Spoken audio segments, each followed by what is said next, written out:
6వ రోజు సృష్టి, 7వ రోజు ఆయన తీసుకున్న విశ్రాంతి, ఈ రెండిటికి సంబంధించిన పోలిక ఏముందో అందించి నేను ముందుకు సాగుతాను. ఆదికాండంలో చాలా ప్రశ్నలు వస్తాయి. బైబిల్ సరిగ్గా ప్రశ్నార్థకంగా ఆలోచనాత్మకంగా చదివితే చాలా ప్రశ్నలు వస్తాయి. ఆ వచ్చేటువంటి ప్రశ్నల్లో ఫస్ట్ వచ్చేదే, దేవుడు సూర్యుడిని 4వ రోజు చేశాడు, కానీ అస్తమయమును ఉదయమును కలుగగా ఒక దినమాయను అంటాడు. మళ్ళా సృష్టి క్రమంలో మరొక కార్యం జరిగించి అస్తమయమును ఉదయమును కలుగగా 2వ దినమాయను అంటాడు. మళ్ళా ఇంకొక కార్యం జరిగించి అస్తమయమును ఉదయమును కలుగగా 3వ దినమాయను అంటాడు. 4వ రోజు సూర్య చంద్ర నక్షత్రాదులను సృష్టించి అస్తమయమును ఉదయమును కలుగగా 4వ దినమాయను అంటాడు. అసలు దేవుడు సూర్యబింబాన్ని చంద్రబింబాన్ని సృష్టించింది మన సైన్స్ పరిభాషలో చెప్పాలంటే చంద్రగ్రహాన్ని సూర్య నక్షత్రాన్ని సృష్టించిందేమో 4వ రోజు. సూర్యుడు ఉంటేనే కదా సూర్యాస్తమయం సూర్యోదయం అనే పదాలు వచ్చేది. సూర్యుడే 4వ రోజు చేయబడ్డప్పుడు మరి అస్తమయమును ఉదయమును కలుగగా ఒక దినమాయను, అస్తమయమును ఉదయమును కలుగగా 2వ దినమాయను, సూర్యుడు లేని ఉదయం ఎక్కడిది, సూర్యుడు లేని అస్తమయం ఎక్కడిది అనే ప్రశ్న పుట్టుద్ది. చాలామంది ఈ ప్రశ్న అడిగారు నన్ను. గతంలో అనేక పర్యాయాలు చెప్పాను. మళ్ళా ఈ మధ్య కాలంలో ఎవరో అడిగినట్టుంది, అది కూడా ఒకసారి చెప్తాను. ప్రారంభంలో అగాధ జలముల మీద చీకటి కమ్మి ఉండెను అని వ్రాయబడి ఉంది కదా. ఒక్కసారి నేను చెప్పిన వచనం అలాగన ఉన్నదో లేదో చూడండి. ఆదికాండము 1వ అధ్యాయము 2 ప్రశ్నలకు 2 సంగతులు అందించి తర్వాత నేను చెప్పాలనుకున్న అంశంలోకి వెళ్ళిపోతాను. ఇక ఆదికాండము 1వ అధ్యాయము ఫస్ట్ ఏముందో చూడండి. 1వ వచనమే చూడండి. ఆదియందు దేవుడు భూమి ఆకాశములను సృజించెను. భూమి నిరాకారముగాను శూన్యముగాను ఉండెను. చీకటి అగాధ జలము పైన కమ్మి ఉండెను. దేవుని ఆత్మ జలముల పైన అల్లాడుచుండెను. చాలు, చిన్న మాట ప్రార్థన చేసుకుందాం. పరిశుద్ధుడైన మా తండ్రి, ప్రేమ స్వరూపిక దేవా, నీకు స్తోత్రాలు. నీ దయాపూర్వక సంకల్పాన్ని బట్టి ఇదిగో ఈవేళ మళ్ళా మమ్మల్ని సమకూర్చి మమ్మల్ని అందరినీ సజీవులుగా ఉంచి నీ మాటలు వినడానికి కృపనిచ్చారు. వందనాలు, స్తోత్రాలు తండ్రి. దేవా, మా మధ్యన నీ సన్నిధి ఉంచండి. నీ దాసుని మరుగు చేయండి. నీ పరిశుద్ధాత్మ స్వరం మాకు వినిపించండి. ఉపదేశాన్ని అడ్డగింపజూసే దురాత్మ అంధకార శక్తుల ప్రభావం నజరేయుడుగా యేసుక్రీస్తు నామంలో బంధిస్తున్నాం. దేవా, మీరే నాతో అందరితోనూ మాట్లాడండి, కృప చూపండి. అపాత్రుడు అయోగ్యుడైన నీ దాసుని నిజముగా మరుగు చేయండి ప్రభువా. నీ సిలువ చాటున నీ రెక్కల చాటున మరుగు చేసి సహాయము చేయమని నీవే నీ బిడ్డలకు కనబడు. ఏ సందేశం అవసరమో, ఏ పాఠం అవసరమో అదంతా నేర్చుకున్నట్లు కృపనిమ్మని యేసుక్రీస్తు నామంలో ప్రార్థించి వేడుచు జవాబు పొందామని మనసారా నమ్ముచున్నాం తండ్రి. ఆమేన్, ఆమేన్. ప్రభునందు ప్రియులారా, అగాధ జలముల పైన చీకటి కమ్మి ఉండెను అని కదా వాక్యం చెప్పింది. దేవుడు వెలుగు కమ్మని పలుకగా వెలుగు కలిగెను. వెలుగు మంచిదైనట్టు దేవుడు చూచెను. అవునా? ఫస్ట్ చీకటే ఉంది, తర్వాత వెలుగు కమ్మని పలికాడు, వెలుగయింది. వెలుగు అంటే మనకు తెలిసి మన అవగాహనలో ఇప్పుడు వెలుగు అంటే సూర్యబింబము, చంద్రబింబం. సూర్యుడు వస్తేనేమో ఫుల్ కాంతి పగలు, సూర్యాస్తమయం జరిగి చంద్రబింబం వస్తేనేమో రాత్రి వేళ వెన్నెల. సూర్యుడంత ప్రకాశం ఉండదు, కానీ ఏదో కొద్దో గొప్ప నైటు లైట్ వెలిగినట్టు, ఏదో జీరో బల్బ్ వెలిగినట్టు చంద్రబింబం వెలిగిద్ది. ఇక సూర్యుడైతే ఇక ఏ లైట్లు వేసినా కూడా, సూర్యబింబం వచ్చినప్పుడు ఇక ఏ లైట్లు వేసినా కూడా పనిచేయవు దాని ముందు, అన్నీ వీగిపోతాయి. అంత ప్రకాశమానమైన వెలుగు సూర్యుని వెలుగు.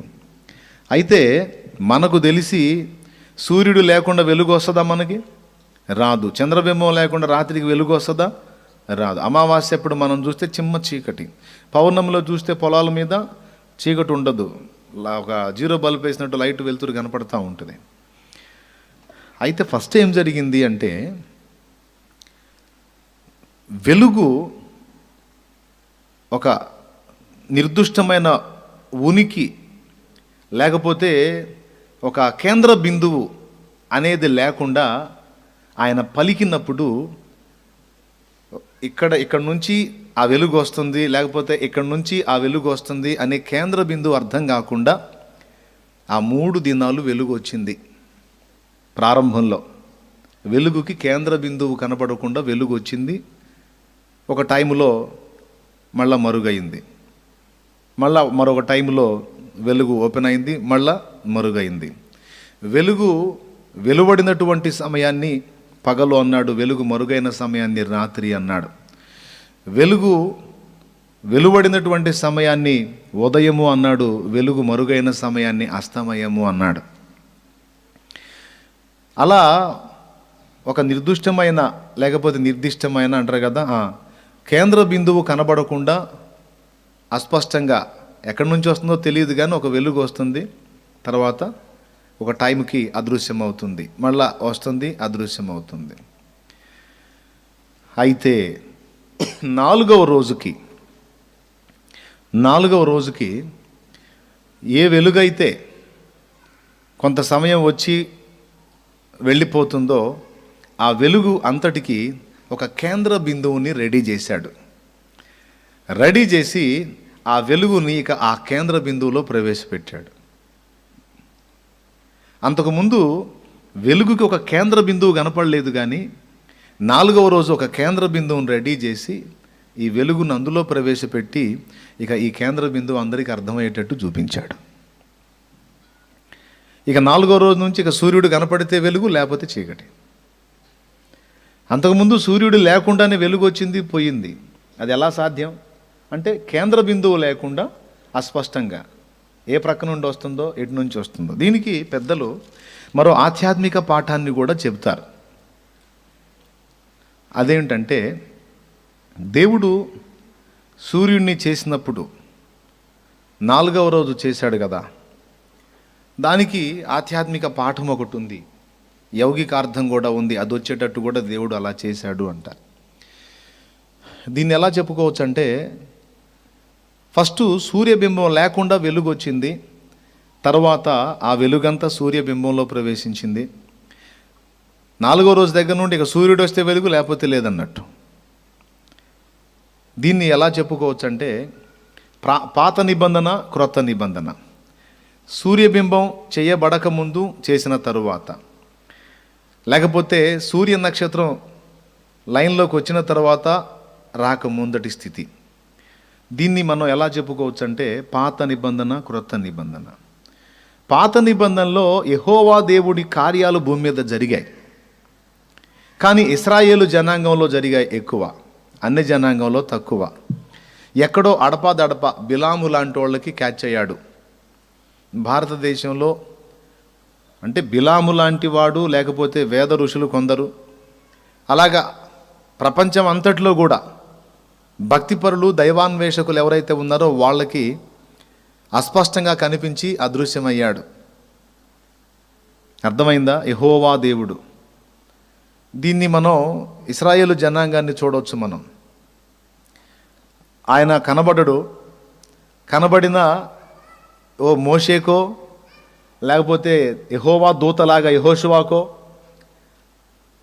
లేకపోతే దేవుని దూతల్లాగా లోతుకో, లేకపోతే సామాన్య మనుషుల్లాగా అబ్రహాముకో కనబడ్డట్టుగా కనపడతారు. దేవుడు స్పష్టంగా ఇక ఇదిగో వచ్చాడు, ఉన్నాడు కొన్ని రోజులు అని నిలకడగా ఆయన ఉండి జీవించి మనుషులతో వ్యవహరించిన తీరైతే మనకు కనబడదు. ఆయా భక్తులు దేవునికి అందుబాటులోకి వచ్చినప్పుడు ఆయన వాళ్ళ ముందు ప్రత్యక్షమై ఏదో కొంత సమాచారం ఇచ్చి వెళ్ళిపోయేవాడు. అంటే వెలుగు వస్తుంది, కానీ ఒక స్పష్టమైన కేంద్ర బిందువు అయితే కనబడట్లేదు. పాత నిబంధన ప్రవక్తలకి అబ్రహాము మొదలు ఆదికాండంలో మనం చెప్పుకున్న ఆదాము దగ్గర నుండి మలాకి ప్రవక్త వరకు ఈ మధ్యలో ఎంతమంది భక్తులు ఉన్నారో, హనోకు కావచ్చు, నోవహు కావచ్చు, మోషే కావచ్చు, యెహోషువ కావచ్చు, అబ్రహాం కావచ్చు, ఇస్సాక్ కావచ్చు, యాకోబు కావచ్చు. యాకోబుతో అయితే పెనుగులాడాడు కూడా. ఇట్లా భక్తులందరినీ దర్శిస్తున్నాడు, ఇశ్రాయేలు జనాంగాన్ని, ఇశ్రాయేలు జనాంగంలో ఉన్న భక్తుల్ని, అసలు ఆ జనాంగానికి మూలపితరుణ్ణి, వీళ్ళందరినీ దర్శిస్తున్నాడు. కానీ నిలబడి తన జీవితాన్ని వాళ్ళకు ఒక వెలుగుగా చూపించి వాళ్ళను నడిపించే పరిస్థితి అయితే లేదు. సూర్యబింబం లేకుండా వెలుగు వచ్చి పోయినట్టు, ఎటు నుంచి వస్తుందో తెలియట్లేదు, ఎటు పోతుందో తెలియట్లేదు, అర్థం కానట్టుగా ఓల్డ్ టెస్టిమెంట్లో అదే కనపడుతుంది. కానీ నూతన నిబంధనలో చూడండి, ఆ పాత నిబంధనలో అస్పష్టంగా ప్రవక్తలకి అక్కడక్కడ దర్శనమిచ్చినటువంటి ఆ దేవుని వెలుగు ఏదైతే ఉందో, ఇక అదంతా యేసులో మనకి నిక్షిప్తమై కనపడిద్ది. పాత నిబంధనలో అస్పష్టంగా వస్తూ పోతూ ఉన్నటువంటి ఆ వెలుగు నూతన నిబంధనలో సూర్యగోళంలోకి ప్రవేశించి ఒక కేంద్ర బిందువు కనబడి మరుగవుతున్న ఘట్టం. ఇప్పుడు సూర్యుడు కనపడుతున్నాడు, అస్తమిస్తున్నాడు కదా, ఉదయిస్తున్నాడు, అస్తమిస్తున్నాడని సూర్యుని చూసి మనం అంచనా వేసుకుంటున్నాం కదా. పాత నిబంధనలో అస్పష్టంగా దర్శనమిచ్చిన దేవుడు, లేకపోతే అస్పష్టంగా తన్ను గూర్చి ప్రకటించుకున్న దేవుడు నూతన నిబంధనలో నజరేయుడగు యేసు అనే నీతి సూర్యుని ద్వారా తన వెలుగు సంపూర్ణంగా లోకానికి ప్రకటించడానికి ఇష్టపడ్డాడు. మీరు గమనించినట్లయితే కీర్తనల గ్రంథం 84వ కీర్తన 11వ వచనంలో దేవుడైన యెహోవా సూర్యుడును కేడెమునై ఉన్నాడు అని ఉంటుంది. గమనించండి, ఒకసారి తీయండి ఆ మాట. దేవుడైన యెహోవా సూర్యుడును కేడెమునై ఉన్నాడు. అది లెక్క, సూర్యుడును కేడెమునై ఉన్నాడు. ఆ మాట గమనించారు కదా. ఇప్పుడు మలాకి గ్రంథానికి రండి. మత్తయి సువార్తకు ముందుండేటువంటి పుస్తకం 4వ అధ్యాయము, మలాకి గ్రంథము 4వ అధ్యాయము 2వ వచనం చూడు. అయితే నా నామమందు భయభక్తులు గలవారగు మీకు నీతి సూర్యుడు ఉదయించును, అతని రెక్కలు ఆరోగ్యము కలుగుచేయు. దేవునికి స్తోత్రం కలుగును గాక. అంటే అప్పటిదాకా సూర్యోదయం కలగలేదా? ఆయన నీతి సూర్యుడే, కానీ సూర్యోదయం కలగలేదు. అవునా?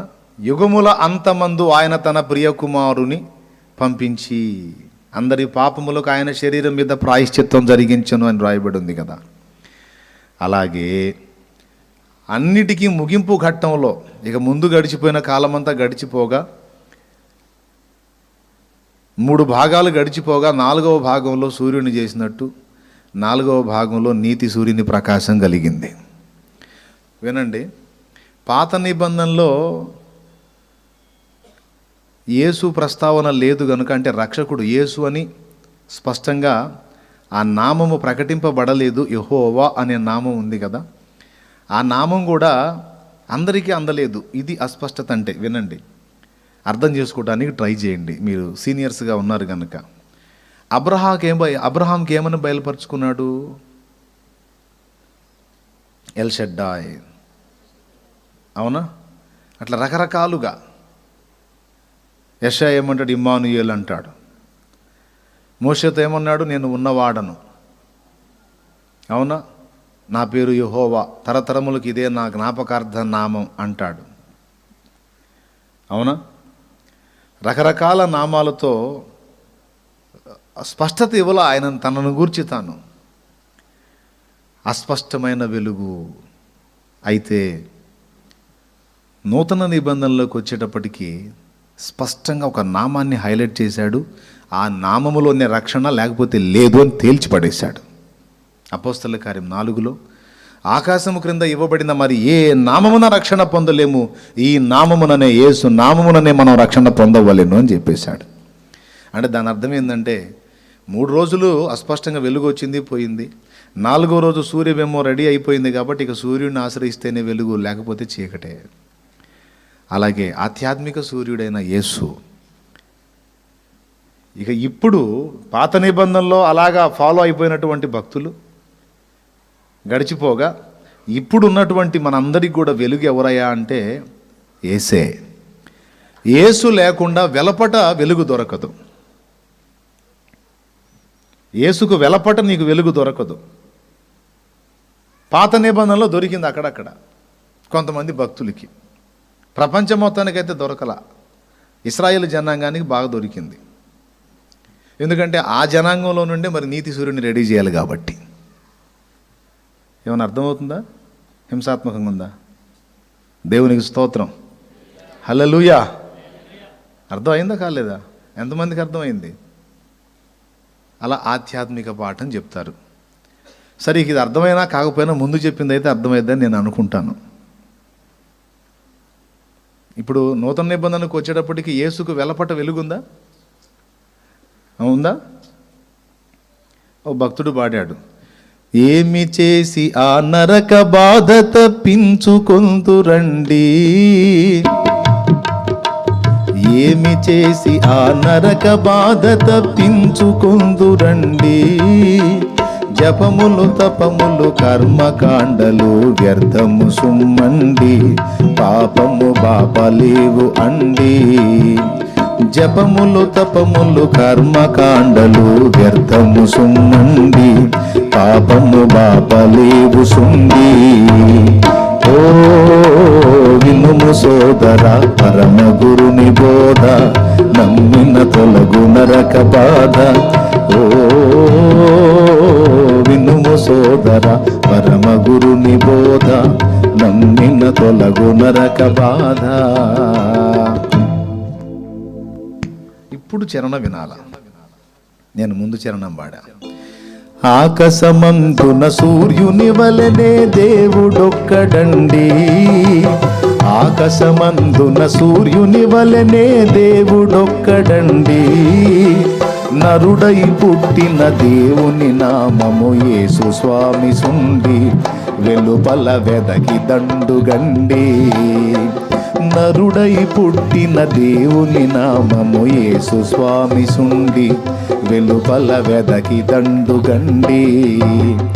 ఓ వినుము సోదర పరమ గురుని బోధ, నమ్మిన తొలగు నరక బాధ. నరుడై పుట్టిన దేవుని నామము యేసు స్వామి సుండి, వెలుపల వెదకి దండుగండి, ఆకాశమందున సూర్యుని వలెనే దేవుడొక్కడండి, నరుడై పుట్టిన దేవుని నామము యేసు స్వామి సుండి, వెలుపల వెదకి దండుగండి. యేసయ్యను పక్కన పెట్టి నువ్వు ఎక్కడ వెతికినా వెలుగు దొరకదు నాయనా అని చెబుతున్నాడు.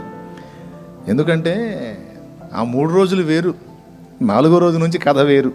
ఇప్పుడు అర్థమైంది అనుకుంటున్నా. దేవునికి స్తోత్రం. ఎట్లనన్నా మీకు అది అర్థమయ్యేటట్టు చెప్పాలని నా బాధలేండి. ఒకసారి స్తోత్రం చెప్పండి మనస్ఫూర్తిగా.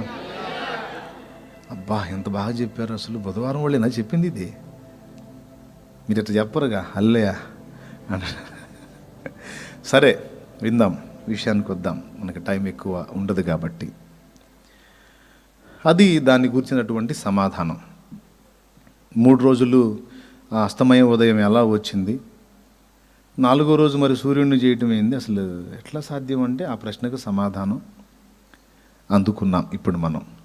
ఇక తర్వాత 7 రోజుల సృష్టిలో మొదటి రోజు ఏం చేశాడు? వెలుగును కలిగించాడు. తర్వాత ఏం జరిగింది? వేరుపరచాడు. తర్వాత ఏం జరిగింది? చెట్లను ఫలమిచ్చు వృక్షములను మొలిపించాడు. ఎన్నో రోజు? 3వ. 4వ రోజు ఏం జరిగింది? సూర్య చంద్ర నక్షత్రాదులను రెడీ చేశాడు. 5వ రోజు ఏం జరిగింది? ఆకాశ పక్షులను, సముద్రపు చేపలను. అవునా? 5వ రోజు అతి పరిశుద్ధ ప్రత్యక్ష గుడారంలో 5వ ఉపకరణం ఏంటి? ధూపవేదిక. అవునా? ఏదో ఒకట్లే. బలిపీఠము, ఇత్తడి గంగాళము, సన్నిధి రొట్టెల బల్ల, దీపస్తంభము. 5వది ధూపవేదిక. 6వది మందసం, 7వది కరుణాపీఠం. ఇది వరుస క్రమం. 7 పండుగలలో 5వ పండుగ ఏంటి? శృంగధ్వనుల ఆది బోరల పండుగ లేక శృంగధ్వనుల పండుగ. దేవునికి స్తోత్రం కలుగును గాక. హల్లెలూయా. వరుసగా ఒక్కొక్క అనుభవం చెప్పుకుంటూ వచ్చాం మనం 5ంటికి. 5వ పండుగ ఏంటి? శృంగధ్వనుల పండుగ లేక బోరల పండుగ. 5వ ఉపకరణం ఏంటి? ధూపవేదిక. ధూపం వేస్తే ఎక్కడికి వెళ్తుంది? ఆకాశానికి ఎగసి వెళుతుంది. సృష్టిలో 5వ రోజు ఏం చేయబడ్డాయి? సముద్రపు చేపలు, ఆకాశ పక్షులు. ఆకాశ పక్షికున్న స్పెషల్ ఏమిటంటే భూమి ఆకర్షణ శక్తిని అధిగమించి ఎగరగలుగుతుంది. దానికి వ్యతిరేకంగా ఎగురుతుంది. మనిషి ఏమో పైకి ఎగిరి దన్మని కింద పడతాడు. పక్షి స్పెషల్ ఏంటంటే భూమి ఆకర్షణ శక్తికి అతీతంగా ఎగురుతుంది, వ్యతిరేకంగా ఎగురుతుంది. వెలుగు కలిగిన ఫస్ట్ రోజు ఏం జరిగింది? వెలుగు కలిగింది. రైట్. పండుగల్లో మొదటిది పస్కా పండుగ. పస్కా అనబడిన మన పస్కా గొర్రెపిల్ల వధ గురించి మనకు తెలిసినప్పుడు మనకు వెలుగు కలిగింది. ఆయన రక్తమును ఆశ్రయించి ఆయన పాదాల దగ్గరకు వచ్చినప్పుడు శుద్ధీకరణ జరిగింది. ఇక ఫలించటం మొదలు పెడతాడు భక్తుడు. ఇక 4వదిగా ఒక నక్షత్రం లాగా వెలగటం మొదలు పెడతాడు. 4వ పండుగ పెంతెకోస్తు కదా. పరిశుద్ధాత్మ అభిషేకం, మారు మనసు పొందుట, ఫస్ట్ యేసు రక్తంలో కడగబడుట. ఎందుకు ఈ గందరగోళం? అందుకని డైరెక్ట్గా చెప్పేస్తున్నా. ఇక ఆ పండుగలకి, ఆ 7 రోజుల సృష్టి క్రమానికి, అలాగే 7 ఉపకరణాలకి మీరే లింక్ చేసుకోండి. గతించిన ధ్యానాల్లో చెప్పాను కాబట్టి ఇక మళ్ళీ చెబితే మళ్ళీ ప్రసంగం అయిపోయింది. అందుకని దేవునికి స్తోత్రం. హల్లెలూయా. విశ్వాసి మొదట సత్యదేవుణ్ణి తెలుసుకున్నప్పుడు వెలుగు కలుగుతుంది. ఆయన దగ్గరకు వచ్చి మారు మనసు పొందుతాడు. పాపక్షమాపణ నిమిత్తం బాప్తీసమం పొందుతాడు. ఏమండి? ఫస్ట్ ఏం చేస్తాడు? సత్యము అతనికి వినబడుట ద్వారా వెలుగు కలుగుతుంది. నేను చీకట్లో ఉన్నానన్న సంగతి అర్థమవుతుంది. అర్థమైనప్పుడు ఏం చేస్తాడు? యేసు రక్తాన్ని ఆశ్రయించడానికి వస్తాడు, మారు మనసు పొందుతాడు. 3వది ఏం చేస్తాడు? పాపక్షమాపణ నిమిత్తం బాప్తీసమం పొందుతాడు. 4వది ఏం చేస్తాడు? బాప్తీసం పొందినోడు ఇక మోకాళ్ళుని ప్రార్థన చేసి పరిశుద్ధాత్మను పొందుతాడు. ఈ 4 అనుభవాలు అయిన తర్వాత 5వది, ఇక అతడు ఎప్పుడైతే పరిశుద్ధాత్మ శక్తితో నింపబడ్డాడో, ఎప్పుడైతే ఇక దేవుని ఆత్మ ఆయనలో క్రియ చేయటం మొదలు పెడతాడో, ఇక అతడు లోకానికి భిన్నంగా ఎగరటం మొదలు పెడతాడు. ఈ లోకులంతా వెళ్ళే దారి వేరు, అతను వెళ్ళే దారి వేరు. చచ్చిన చేప నీళ్లలో కొట్టుకొని పోతుంది, బతికున్న చేప ఏటికి ఎదిరి ఈదుతుంది అన్నట్లు చచ్చిన పక్షి రాలి నేలన పడుతుంది, బతికిన పక్షికి నేల ఆకర్షణ శక్తిని అధిగమించి ఎగిరే శక్తి ఉంటుంది. ఒకప్పుడు ఈ భూమి ఆకర్షణ శక్తిని అధిగమించి ఎగిరే శక్తి మనకు లేదు. భూమి ఆకర్షణ శక్తి అంటే ఏంటో తెలుసా? భూమి, నేల, మట్టి, వెండి బంగారు వెలగల వస్త్రం, పరిమళ పుష్ప సుగంధములు, మట్టిలో నుండి వచ్చినవేనని మరువబోకు నా చెల్లెమ్మ, ఆశపడకు ఈ లోకం కోసం చెల్లెమ్మ. చెల్లెమ్మలే కాదు, తమ్మయ్యలు కూడా, తమ్మయ్యలు అన్నయ్యలు కూడా అంతా లోకాశల్లో పడి ఈ మట్టికి పట్టుకొని, ఈ మట్టి కోసం మట్టిలో పుట్టి, మట్టిలో పెరిగి, మట్టినే తిని, మట్టినే గట్టి, మట్టినే ధరించి మట్టిలోనే కలిసిపోతున్నాడు. ఎంతన్నా చెప్పు, మట్టి పురుగు కదా, ఆ మట్టి ఆకర్షణ దెబ్బకి ఎటు ఈ మట్టికే లాగుతుంటుంది, కానీ మహిమ చూడరా అంటే చూడదు. అర్థమైందా? ఏం చూడమంటే చూడదు. అది మట్టిగోలు వదిలిపెట్టరా బాబు, నీకు మహిమనిద్దాం అనుకుంటున్నానంటే పంది కానీ జీవితకాలంలో ఎప్పుడు పైకి చూడదంట. ఫైనల్లో దాన్ని పండుకోబెట్టి పొడుస్తారు చూడు చంపేటప్పుడు, అప్పుడు చూసిద్దంట పైకి. అట్లాగే ఇక కాటికి పోయే సమయం సమీపించినప్పుడు అప్పుడు ఎక్కడికి పోవాలా, ఈ బంధాలు ఏమైపోతాయి దేవుడా అనుకుంటే అప్పుడు ఆలోచనలో పడతాడు. కానీ మనిషి అన్నీ బాగున్నప్పుడు మాత్రం ఆలోచనకు రాడు.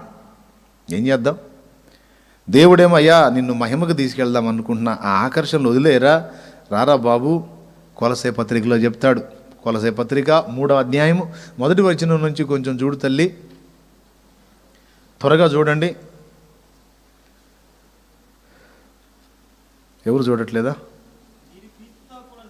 మీరు క్రీస్తుతో కూడా లేపబడిన వారైతే క్రింద ఉన్న వాటిని వెతకండి అన్నాడా? మట్టిలో ఉన్న వాటిని వెతకండి, మట్టి సంబంధంగా వెతకండి అన్నాడా? కాదు, పైనున్న వాటినే వెతకండి. కానీ ఎంత ట్రై చేసినా మన వల్ల కాదు. మనం ఈ భూమి ఆకర్షణలను తట్టుకొని లోకాశలను విసర్జించి వాటికి వ్యతిరేకంగా ఎగరాలంటే మన సొంత శక్తి పనికిరాదు.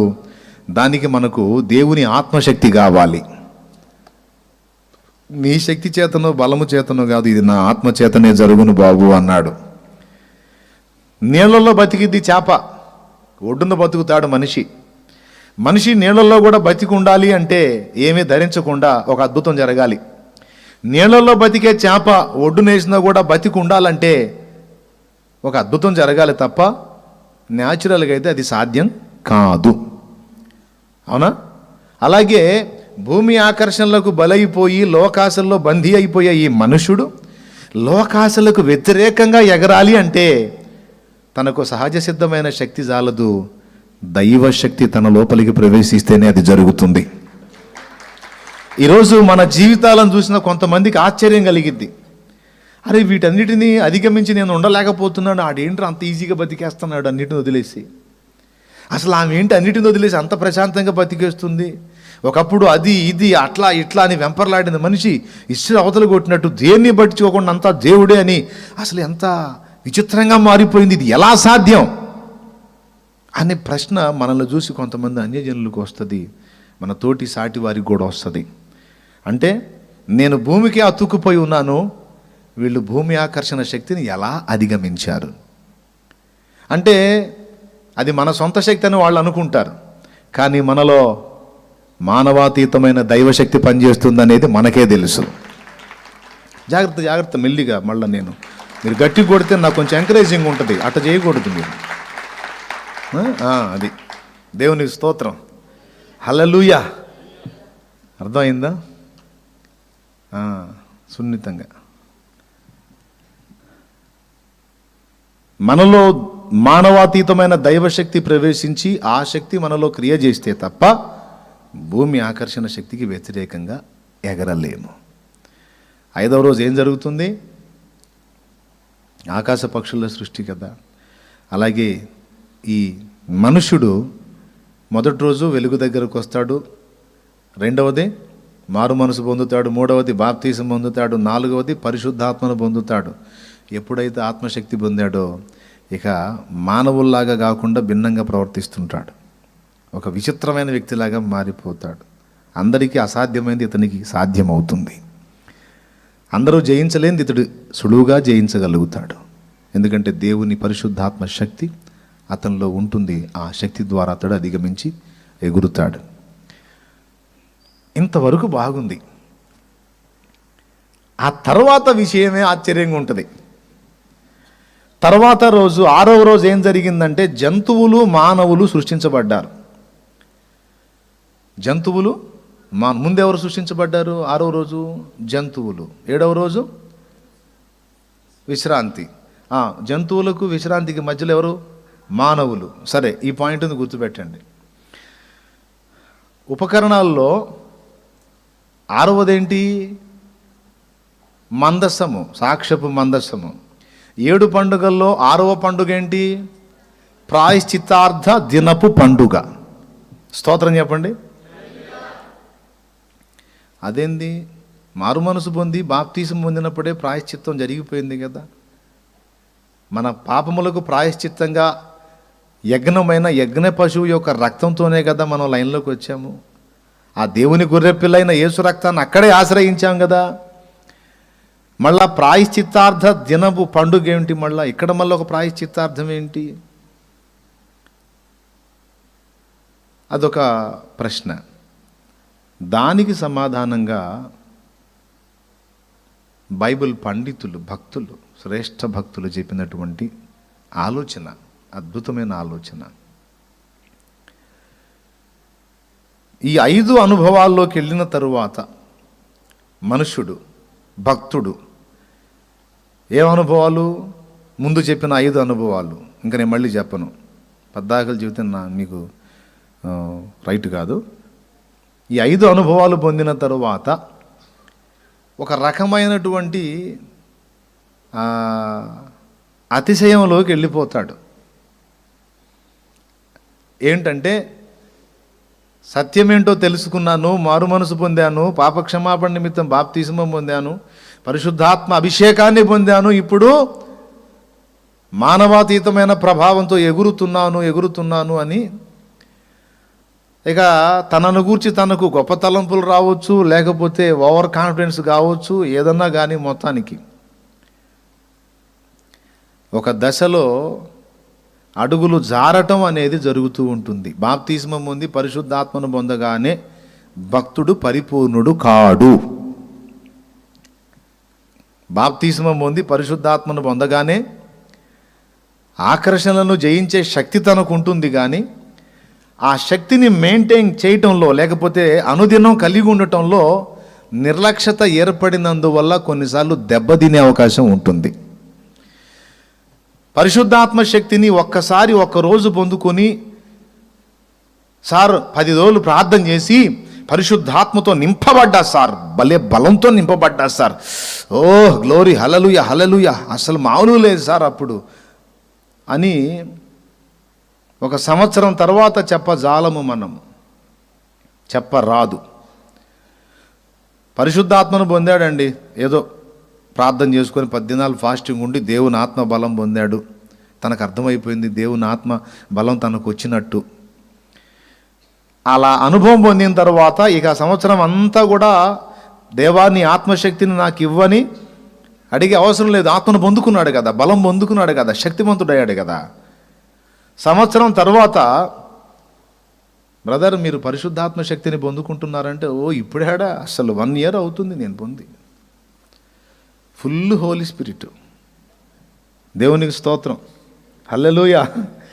ఎంత అంటే అసలు అసలు అసలు తల నుండి అరికాల వరకు పొర్లిపోయిందంటే నమ్ము. అసలు దర్శనం కూడా మళ్ళా అంత గిన్నె నిండా తైలం తీసుకొని గుమ్మరిచ్చాడు అసలు పైన. మళ్ళీ మామూలుగా 10 దినాలు అసలు ప్రార్థనలో భగ్గున మండాను, అసలు తైలం పోసేసాడు అసలు పైనుంచి, అసలు ఆత్మతో నిండిపోయాను బ్రదర్ అంటాడు. ఎప్పుడు? సంవత్సరం క్రితం. మీరు గమనించండి, పరిశుద్ధాత్మ అభిషేకము లేక ఆత్మశక్తి బాప్తిస్మం పొందిన తర్వాత ప్రార్థన చేసుకొని 1 పర్యాయం పొందితే చాలా, లేకపోతే నిత్యము దేవుని శక్తిని ఆశ్రయించాలా అనే ప్రశ్న మనం వేసుకుంటే, ఖచ్చితంగా మనం నిత్యము దేవుని శక్తిని ఆశ్రయించాల్సిందే. ఎందుకో చెబుతా. ఒక్కసారి అపోస్తల కార్యం తీసుకోండి.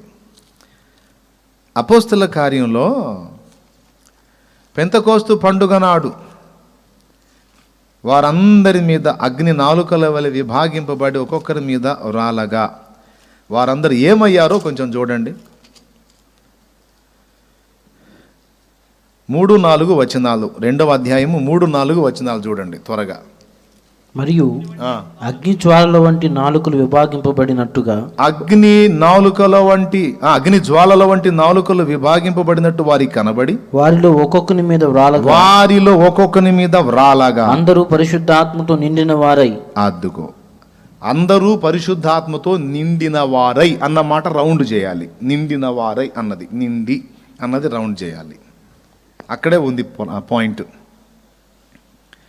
ఇది ఒక కీలకమైన విషయం కాబట్టి చెబుతున్నానండి ఇది నేను. వారందరూ పరిశుద్ధాత్మతో నిండిన వారై అన్న కాడ నిండి అన్నదాన్ని రౌండ్ చేయండి, చెప్తా. ఇప్పుడు అబ్బాయి దీనిలో నీళ్లు పోయాయా కాసిని? ఇదిగో వెళుతుందా, నిండా ఉందండి, ఇది వెళుతుంది. ఇప్పుడు పోయి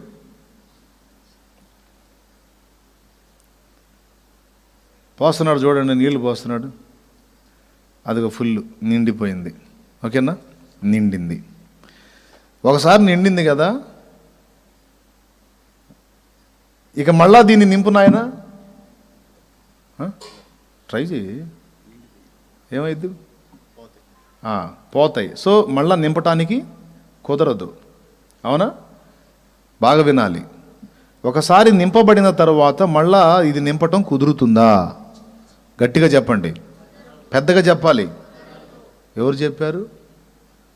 అమ్మోద్ది కింద పెట్టు.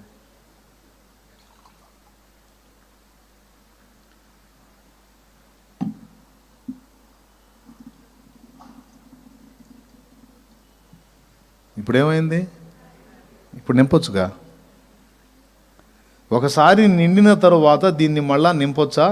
నింపకూడదా? నింపాత అయిద్దా? నింపాతి కాదా?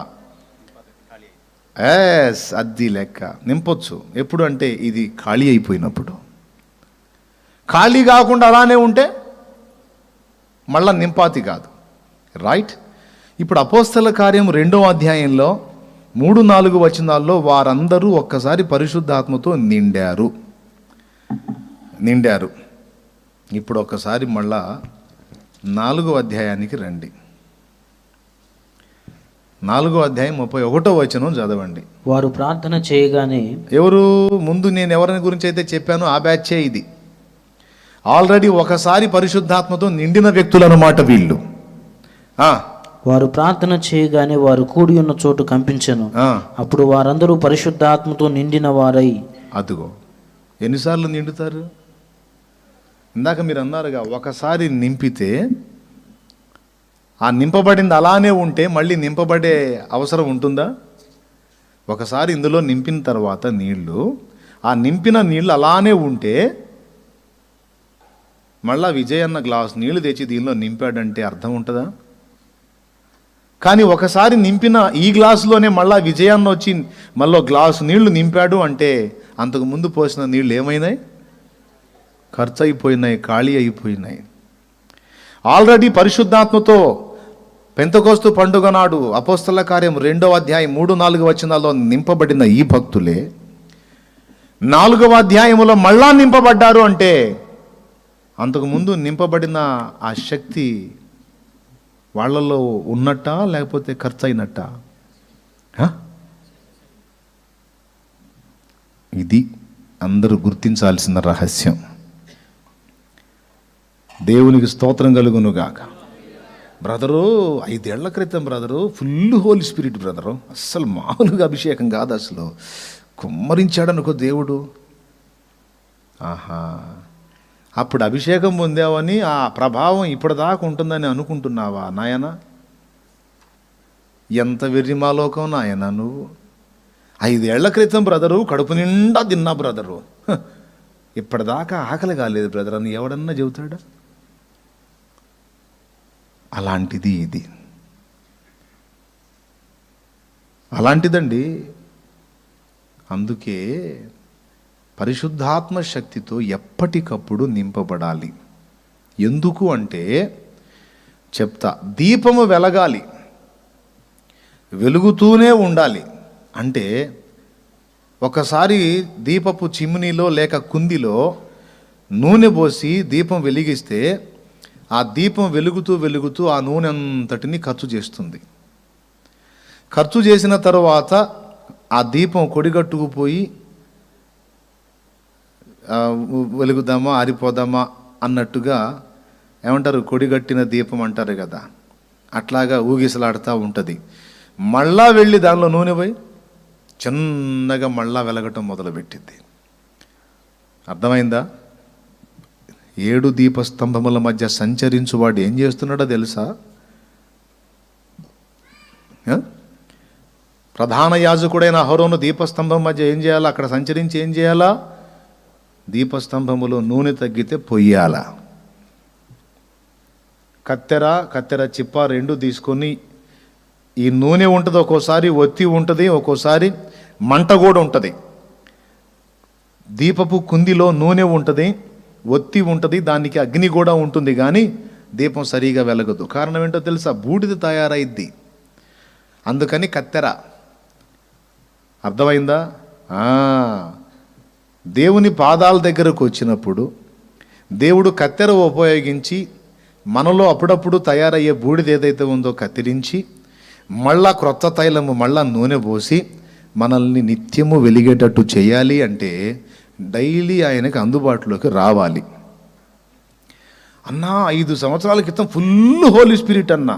నాకు తెలిసి చల్లారిపోయి ఉంటావు ఇప్పుడు నువ్వు. ఎందుకంటే 5 ఏళ్ల క్రితం కదా నువ్వు పొందింది, 5 ఏళ్ల క్రితం కదా, అందుకని బాగా ఇప్పుడు చల్లారిపోయి ఉంటావు. లేదన్నా నేను నిత్యము వెలుగుచూ ఉండాలి అంటే నిత్యము దేవుని ఆశ్రయించక తప్పదు.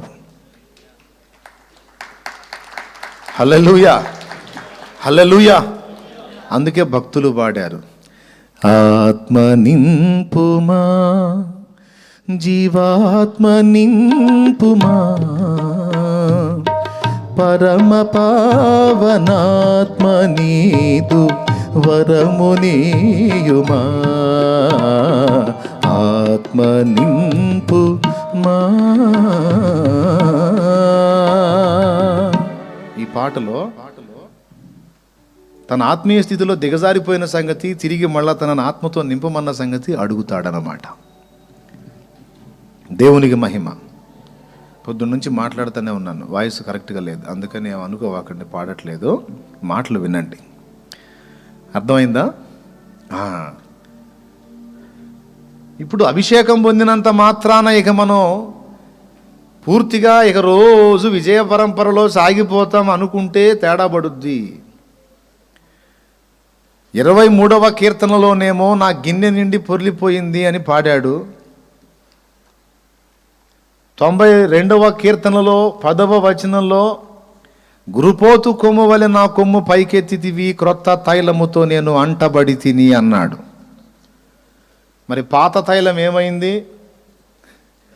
51వ కీర్తనలో ఆ రహస్యం బయటపడింది. దేవునికి స్తోత్రం, హల్లెలూయా. అన్నా 92వ కీర్తన అంటే దావీదు కీర్తన కాదన్నా అనబోతారు కొంతమంది బైబిల్ పండితులు. కోర్స్ వాళ్ళ ధ్యానంలో అలాగ అనిపించి ఉండొచ్చు, కానీ దావీదు కీర్తనకు అది ఎవరి కీర్తన అనేది అక్కడ స్పష్టంగా రాయాల. అయితే అది దావీదు కీర్తనే అని నేను అనడానికి కారణం ఏమిటంటే ఒక రాజుకు సంబంధించినటువంటి ఉపదేశం అక్కడ ఉంది, ఒక రాజుకు సంబంధించినటువంటి మాటలు అక్కడ ఉన్నాయి. అందుకని ఆ ప్రస్తావన తీసుకొచ్చాను. విశ్రాంతి దినమునకు తగిన కీర్తన గీతము యెహోవాను స్తుతించుట మంచిది అన్నాడు 92వ కీర్తనలో. ఆ తరువాత మరికొన్ని సంగతులు మనం చూడొచ్చు. 11వ వచనంలో నా కొరకు పొంచిన వారి గతి నా కన్నులు ఆశ తీరా చూచెను, నాకు విరోధముగా లేచిన దుష్టులకు సంభవించినది నా చెవులకు వినబడెను. ఈ మందిరంలో నాటబడిన అనుభవాలను గురించి, శత్రువులు నన్ను ధరుముతున్నారు, వాళ్ళకి ఈ గతి పట్టాలని ఈ మాటలన్నీ కూడా ఎక్కువ శాతం కీర్తనల గ్రంథంలో దావీదు భక్తుడు పలికాడు ఎక్కువ. గనుక 92వ కీర్తన కూడా దావీదు కీర్తనే అని నేను నమ్ముతున్నా. కాదు మోషే కీర్తన అంటే ఆ మాట అక్కడ రాయబడలేదు. 90వ కీర్తన మాత్రం దైవజనుడైన మోషే చేసిన ప్రార్థన అని ఉంది. గనుక ఈ 92వ కీర్తన 10వ వచనంలో గురుపోతు కొమ్ము వలె నీవు నా కొమ్ము పైకెత్తితివి, క్రొత్త తైలముతో నేను అంటబడి తిని. 9వ వచనం నీ శత్రువులు యెహోవా, నీ శత్రువులు నశించెదరు అన్నాడు. తరువాత 2-3 వచనాలలో ఉదయమున నీ కృపను, ప్రతి రాత్రి నీ విశ్వాస్యతను 10 తంతుల స్వరమండలముతోనూ గంభీర ధ్వని గల సితారతోనూ ప్రచురించుట మంచిది. ఇదిగో ఈ సితారా స్వరమండలం వాడేవి కూడా భక్త దావీదే. గనుక ఈ కీర్తన దావీదు కీర్తనని నేను అనుకుంటున్నాను, నమ్ముతున్నా. ఎవరికైనా అభ్యంతరం ఉంటే ఎందుకు అభ్యంతరమో నాకు తెలియజేయగలరు. వందనాలు, దేవునికి స్తోత్రం, హల్లెలూయా. కొంతమందికి ఒక రకమైన యుగో ఉంటుంది, మేము బైబిల్ స్కాలర్స్, మేము పండితులము, మాకు అన్నీ తెలుసు అని కొంచెం అతిశయంగా ఉండేవాళ్ళు. ఎక్కడెక్కడదో తీసుకొచ్చి శాలేమన్నా లింక్ పెడతా ఉంటాడని వెటకారం చేయొచ్చు. ఏడిశారు, నేను అవి పట్టించుకోను. లాజిక్ చెప్పాలా, ఒట్టి వెటకారం చేస్తే పద్ధతి కాదు. దేవునికి స్తోత్రం కలుగును గాక, హల్లెలూయా. అది గట్టిగా చెప్పండి. అది మరి ఎక్కడ పోతుంది, విషయానికి వద్దాం. 23వ కీర్తనలో ఏమన్నాడు, నా గిన్నె నిండి, అబ్బా అది ప్రారంభపు ప్రోక్షణ. అప్పుడు నింపబడ్డా కదా ఇక తైలంతో, ఇంకా జాలి అనుకున్నాడో ఏం సంగతో. మళ్ళా 51వ కీర్తన దగ్గరకు వచ్చేటప్పటికి మళ్ళా బోర్ల పడ్డాడు. బోర్లబడి ఏమంటున్నాడో తెలుసా? 11వ వచనం 51వ కీర్తన 11. త్వరగా దిప్పేయండి. నీ సన్నిధిలో నుండి నన్ను త్రోసివేయకుము, నీ పరిశుద్ధాత్మను నా యొద్ద నుండి తీసివేయకుము. నీ పరిశుద్ధాత్మను నా యొద్ద నుండి తీసివేయకుము. నీ రక్షణానందము నాకు మరలా పుట్టించుము. అంటే ఏమైంది? అంతకుముందు రక్షణానందం ఉంది, ఇప్పుడు ఏమైంది? రక్షణానందం పోయింది. ఎందుకు పోయింది? అభిషిక్తుడే కదా. కానీ ఏం చేశాడు అభిషిక్తుడు? శక్తిహీనుడై, బలహీనుడై దేవుడు అసహించుకునే కార్యం చేశాడు. అందుకే నీ పరిశుద్ధాత్మను నా యొద్ద నుండి తీసివేయకుము, రక్షణానందము నాకు మరలా పుట్టించుము అని దేవుణ్ణి వేడుకొని ఆయన కృప పొందుకొని 92వ కీర్తన 10లో, దేవా నీవు నన్ను కనికరించావు, నా కొమ్ము పడిపోయింది అనుకున్నా, లేదు లేదు నీవు పైకెత్తావు, క్రొత్త తైలముతో మళ్ళా నన్ను ప్రోక్షించావు, క్రొత్త తైలముతో నేను నింపబడి తిన్నాడు. ఇక్కడ మర్మం ఏంటంటే, ఒకసారి తైల ప్రోక్షణ మనకు జరిగిన తర్వాత, ఒకసారి పరిశుద్ధాత్మ శక్తిని మనం పొందిన తరువాత, ఆ శక్తి ఇక జీవితాంతం ఒక్కసారి పొందిన శక్తి సరిపోదు.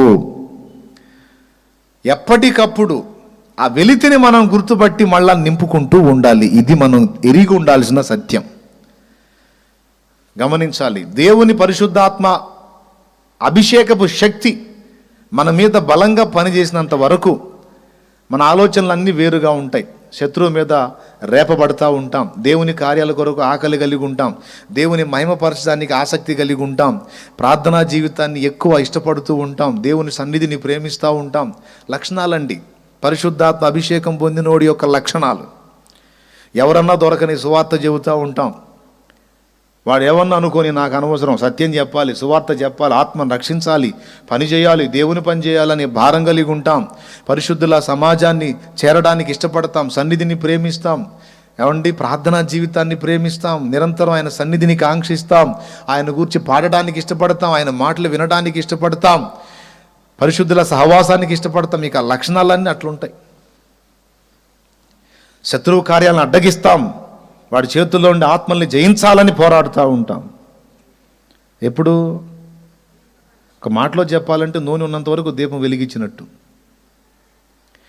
ఇక మన మీద అభిషేకం తగ్గిపోతుంది, శక్తిహీనులం అవుతున్నాం అంటానికి గుర్తు ఏమిటంటే, పేషెంట్ లక్షణాలే కనపడతాయి మనకు కూడా. ఆరోగ్యం బాగున్నోడు ముప్పొట్లా తింటాడు, హాయిగా అన్ని పనులు చేస్తాడు. కాస్త జ్వరం వచ్చినోడు, బాయ్ కాస్త అన్న నిన్రా అంటే, వద్దు నోరు చేదుగా ఉంది, కాస్త నడువయ్యా, కాస్త తిరుగురా, అటు ఇటు తిరుగురా, నా వల్ల కాదని ముడగ తీసి పండుకుంటాడు అన్నమాట. ముడుక్కొని పండుకుంటాడు. అంటే నడవలేడు, యాత్ర సాగదు, కుంటుపడుతుంటాడు, ఆయాసపడుతుంటాడు, బలహీన పడుతుంటాడు, ఆహారం తీసుకోలేడు. పేషెంట్ లక్షణాలు. అలాగే స్పిరిచువల్ పేషెంట్స్ లక్షణాలు కూడా ఇవే. వాక్యాహారం ఇష్టం ఉండదు.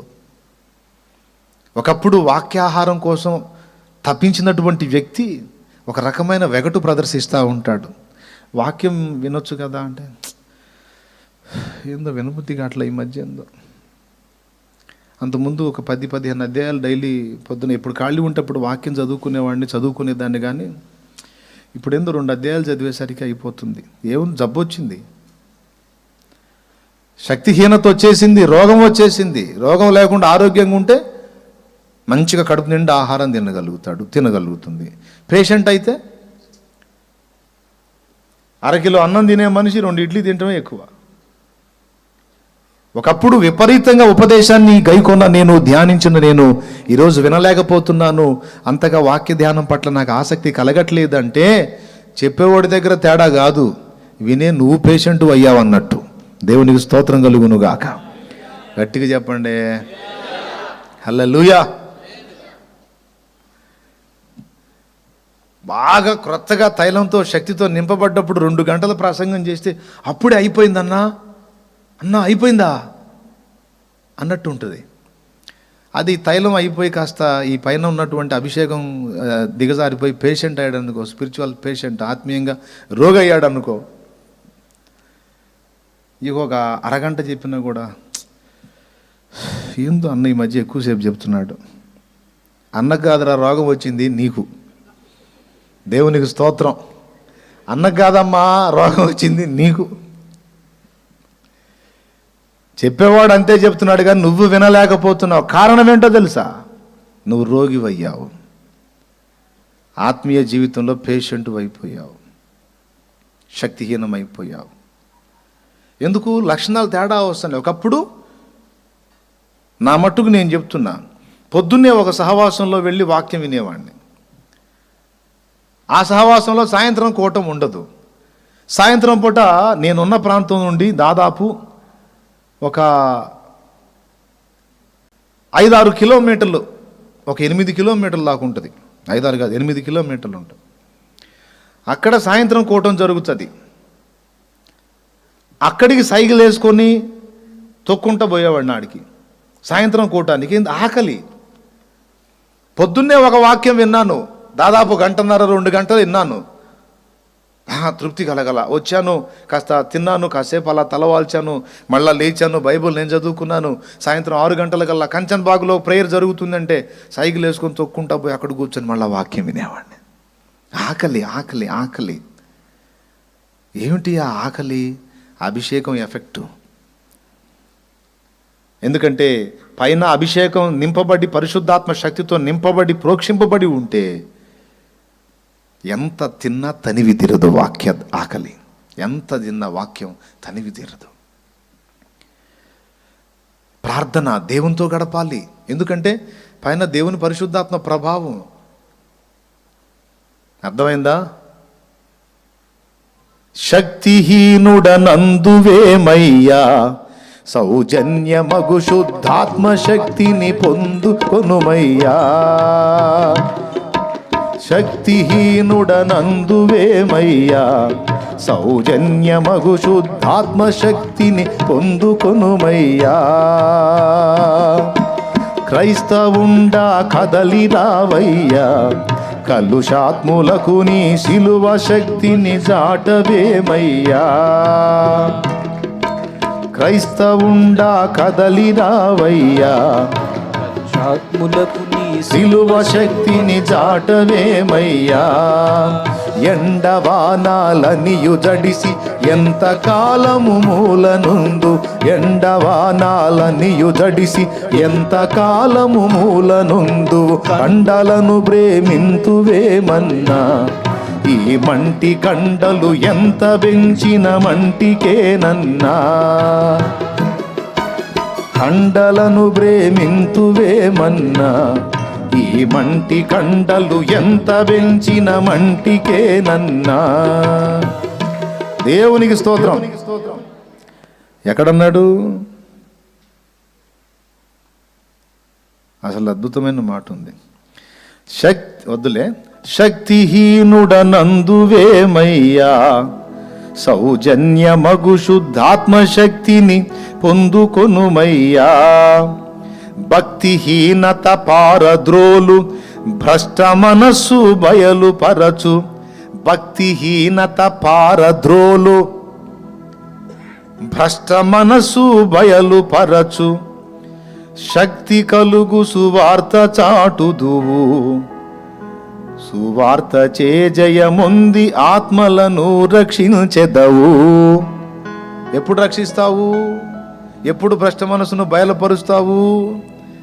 ఏమండి? ఎప్పుడు భక్తిహీనత పారద్రోలుతావు? సౌజన్యమగు శుద్ధాత్మ శక్తిని పొందుకున్నప్పుడు. మండుతాడు. ఆ అమ్మాయికి ఏమన్నా పిచ్చి పట్టిందా ఏంది? అసలు దొరికితే చాలు యేసుప్రభు నమ్ముకో సాగొడుతుంది. కదిలిస్తే చాలరా బాబోయ్, ఆ మాటలు ఆడి నుంచి వస్తున్నాయి అర్థం కావట్లేదు, భయం వేస్తుంది ఆ మనిషిని కదిలించాలంటే. అన్ని మాటలు చెబుతుంది. ఆడికి ఏమన్నా పిచ్చి పట్టింది ఏందిరా? అంతకుముందు అట్లా లేడు. ఆ చర్చికి పోతున్న కాడి నుంచి దొరికినోడు కల్లా క్లాసు బిగుతున్నాడు. అదేమంటే ఏందో చెబుతున్నాడు. అది చెప్పేవన్నీ కరెక్ట్ అనిపిస్తున్నాయి. మళ్ళీ నాకు కూడా నమ్ముకోవాలనిపిస్తుంది. ఏం జరుగుతుందో నాకు అర్థం కావట్లేదు. ఏం జరుగుతుంది? ఏంది? దేవుని ఆత్మశక్తితో నింపబడి మండుతున్నాడు. మరి దేవుని పరిశుద్ధాత్మశక్తితో నింపబడి రేగుతుంది. మరి అది అందులో ఉన్న ప్రభావం చైతన్యం కలిగిస్తుంది మనలో. ఆ చైతన్య శక్తి, పరిశుద్ధాత్మ శక్తి. అయితే ఒక్కసారి పొందుకొని సర్దుకోకూడదు, అది ఇక్కడ పాయింట్. అప్పట్లో పొందేశాలే, అప్పట్లో పొంది ఆకాశం అంత ఎత్తి ఎగిరాను, అసలు అట్లనే ఎగురుతాలే అని ఫీల్ అయిపోయి బోర్ల పడ్డారు చాలామంది. ఇప్పుడు కూడా పడుతున్నారు చాలామంది. అందుకే యేసన్న పాడాడు, వాగ్దాన భూమిలో. చరణాలన్నీ మనం చూసుకుంటే, పాపపు ఊబిలో పడి ఉన్న నన్ను పడి కృంగినా నాకు నిత్య జీవం ఇచ్చితివే, పావురము వలె నీ సన్నిధిలో జీవించ నిశ్చితివే. అయిపోయింది. రెండోది ఏంది? ఐగుప్తు విడచిన, ఐగుప్తులోంచి బయటపడ్డాను, ఆ పాడు లోకంలోంచి బయటపడ్డాంలే దేవుడి కృప వల్ల. ఆ భ్రష్ట జీవితం వద్దు, ఆ పాపిష్టి జీవితం వద్దు అనుకుని మారు మనసు పొందాంలే, యేసయ్య దగ్గరకు వస్తున్నామంటే మళ్ళా ఎర్ర సముద్రం అడ్డొచ్చింది. ముందుకు సాగకుండా అవరోధం, వెనకేమో మనం వదిలిపెట్టి వచ్చిన ఐగుప్తు ధరుంతుంది. ఎట్లా చేయాలా అంటే, నీ బాహుబలమే. తర్వాత ఏంది? నన్ను దాటించి శత్రువుని కూల్చేని. ఈ ప్రయాణం గురించి పాడతాడు ఆ పాటలో. ప్రయాణం అంతా సజావుగా సాగదు, అడుగడుగున్న అవరోధాలే. పాడితే అర్థమైంది.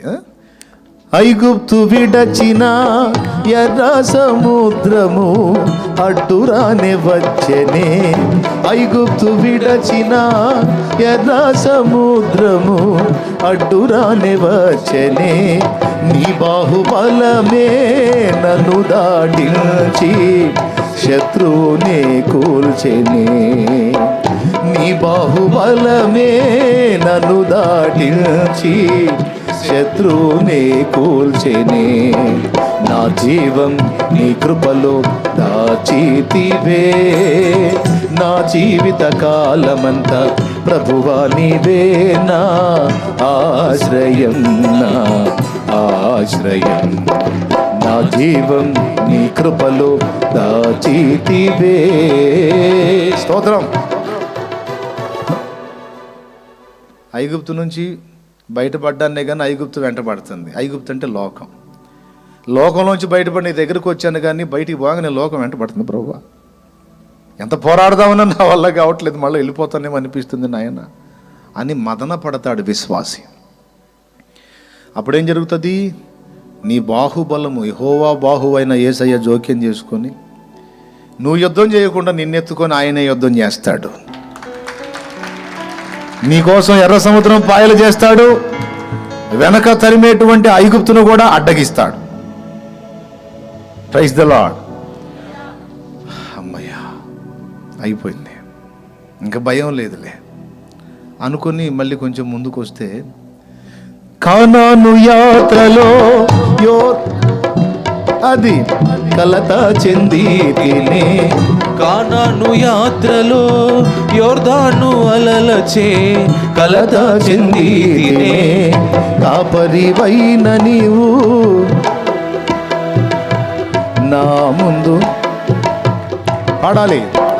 కానాను యాత్రలో యోర్దాను అలలచే కలత చెంది తినే, కాపరివైన నీవు దహించు అగ్నిగా నా ముందు నడచితివే, కాపరివైన నీవు దహించు అగ్నిగా నా ముందు నడచితివే, నా జీవం నీ కృపలో దాచితివే, నా జీవిత కాలమంతా ప్రభువా నీవే నా ఆశ్రయం, నా ఆశ్రయం. దేవునికి మహిమ.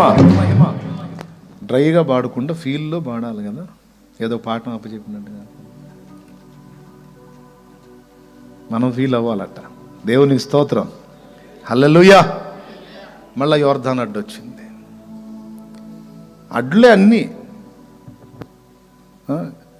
కాపరివైన నీవు దహించు అగ్నివై నా ముందు నడిచి దాన్ని కూడా త్రోవ చూపించావు, దాని మధ్యలో నుంచి కూడా దాటిపోజేసావు. అమ్మయ్య, ఇంక చాలే, వాగ్దాన భూమికి వచ్చేసాం. ఏమండి, ఇశ్రాయేలు వాగ్దాన భూమికి చేరటం, మనం పరమ ఇశ్రాయేలైన మనం కూడా వాగ్దాన భూమికి చేరటం ఒకటే కాదు. ఇశ్రాయేలు జనాంగం వాగ్దాన భూమికి చేరటం ఏమో ఇక అంతటితో వాళ్ళ వరకు వాళ్ళ ప్రయాణం ఆగిపోయింది, ఇక అంతటితో ఆగిపోయింది. మనం వాగ్దాన భూమికి చేరటం అంటే పరిశుద్ధాత్మ అభిషేకం పొందుకోవటం. తండ్రి చేత వాగ్దానము చేయబడిన ఆత్మ మీ మీదికి పంపుతాను, వేడుకోండి పోయి అని అపోస్తలులకు చెప్పాడు. నా చేత వాగ్దానము చేయబడిన తండ్రి యొక్క ఆత్మ మీ మీదికి పంపుతాను, శక్తివంతులు అవుతారు మీరు, దేవుని శక్తి పొందుకుంటారు మీరు అని చెప్పాడు. వాగ్దానము చేయబడిన ఆత్మను పొందుకొనుట వాగ్దాన భూమి యొక్క ప్రవేశము అని చెప్పుకోవాలి. అర్థమైందా? దేవునికి స్తోత్రం. అమ్మయ్య, వాగ్దానం చేయబడిన ఆత్మను పొందుకున్నాముగా, ఆత్మను సంచకరు మనకు అనుగ్రహించబడ్డాడుగా. అమ్మయ్య, ఇంకా భయం లేదు, ఇంకా దిగులు లేదు బాబాయ్, పరిశుద్ధాత్మతో నింపబడ్డంలే బాబాయ్ అనుకున్న భక్తులే చాలామంది బోర్ల పడ్డారు. యూదా దేవుని ఆత్మస్పర్శను అనుభవించిన వాడే. కోరహు ఆత్మ సంబంధమైన బండలోనిది త్రాగిన వాడే, మేఘము కింద నడిచిన వాడే, కానీ మోషే మీద తిరుగుబాటు చేసి పాతాళంలోకి దిగిపోయాడు. దావీదు ఆత్మను పొందుకున్నవాడే, పరిశుద్ధాత్మ పూర్ణుడే, కానీ ఒక దశలో నీతిమంతుని నిరపరాధిని చంపి ఆ హత్యాపాతకు నెత్తికి తెచ్చుకున్నాడు. సౌలు అభిషిక్తుడే, ఆత్మను పొందినవాడే, క్రొత్త మనసు పొందినవాడే, కానీ తేడా పడ్డాడు. సోదె చెప్పు మనిషి, కర్ణపిశాచి మనిషి దగ్గరికి పోయాడు. ఓకే, అభిషేకం పొందిన వాళ్ళ పొందనోళ్ళ? అభిషేకం పొందాము ఇంక అయిపోయింది ఇక సాగిపోతామంటే కాదు. అభిషేకం ఒక్కసారి పొందితే కాదు, ప్రతి దినము దేవుని అభిషేకము మనకు అవసరం. లేకపోతే ఏం జరిగిద్దో తెలుసా? వాగ్దాన భూమిలో మృత సముద్రపు భయము నన్ను వెంటాడేనే. అది మృత సముద్రం అంటే, మృత సముద్రం అంటే ఆత్మీయ మృత స్థితి. దేవుని పరిశుద్ధాత్మ శక్తితో నింపబడ్డాను, ఇక నాకు ఇబ్బందే లేదని అనుకుంటావేమో. ఆ అభిషేకాన్ని మళ్ళా పొందుకోవటానికి జాగ్రత్త తీసుకోకపోతే చచ్చిన స్థితిలోకి వెళ్ళిపోతావు, జాగ్రత్త అని చెప్తున్నాడు. ఆ చచ్చిన స్థితిలోకి వెళ్లకుండా జీవింప చేయబడిన మనం అలాగునే జీవించి ఉండాలంటే, జీవింపజేయు ఆత్మను ఎల్లప్పుడూ మనం పొందుతూ ఉండాలంటే, ఆయన శక్తిని ఎప్పటికప్పుడు నింపుకుంటూ ఉండాలి.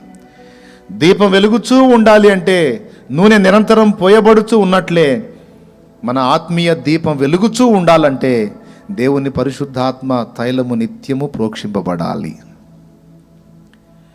లేకపోతే ఏం జరిగింది? మృత స్థితిలోకి వెళ్ళిపోతాడు. ఎంత భక్తుడైనా ఆత్మీయంగా చల్లారిపోతాడు, పేషెంట్ అయిపోతాడు. అభిషేకం తరిగిపోయింది నా మీద అనడానికి గుర్తేమిటో తెలుసా? ఎవరితోనూ సువార్త చెప్పబుద్ధి కాదు, యేసయ్య మాటలు చెప్పబుద్ధి కాదు. వ్యాధి లక్షణాలు ఇంట్రెస్ట్ ఉంటే రాసుకోండి, బాగుపడతారు.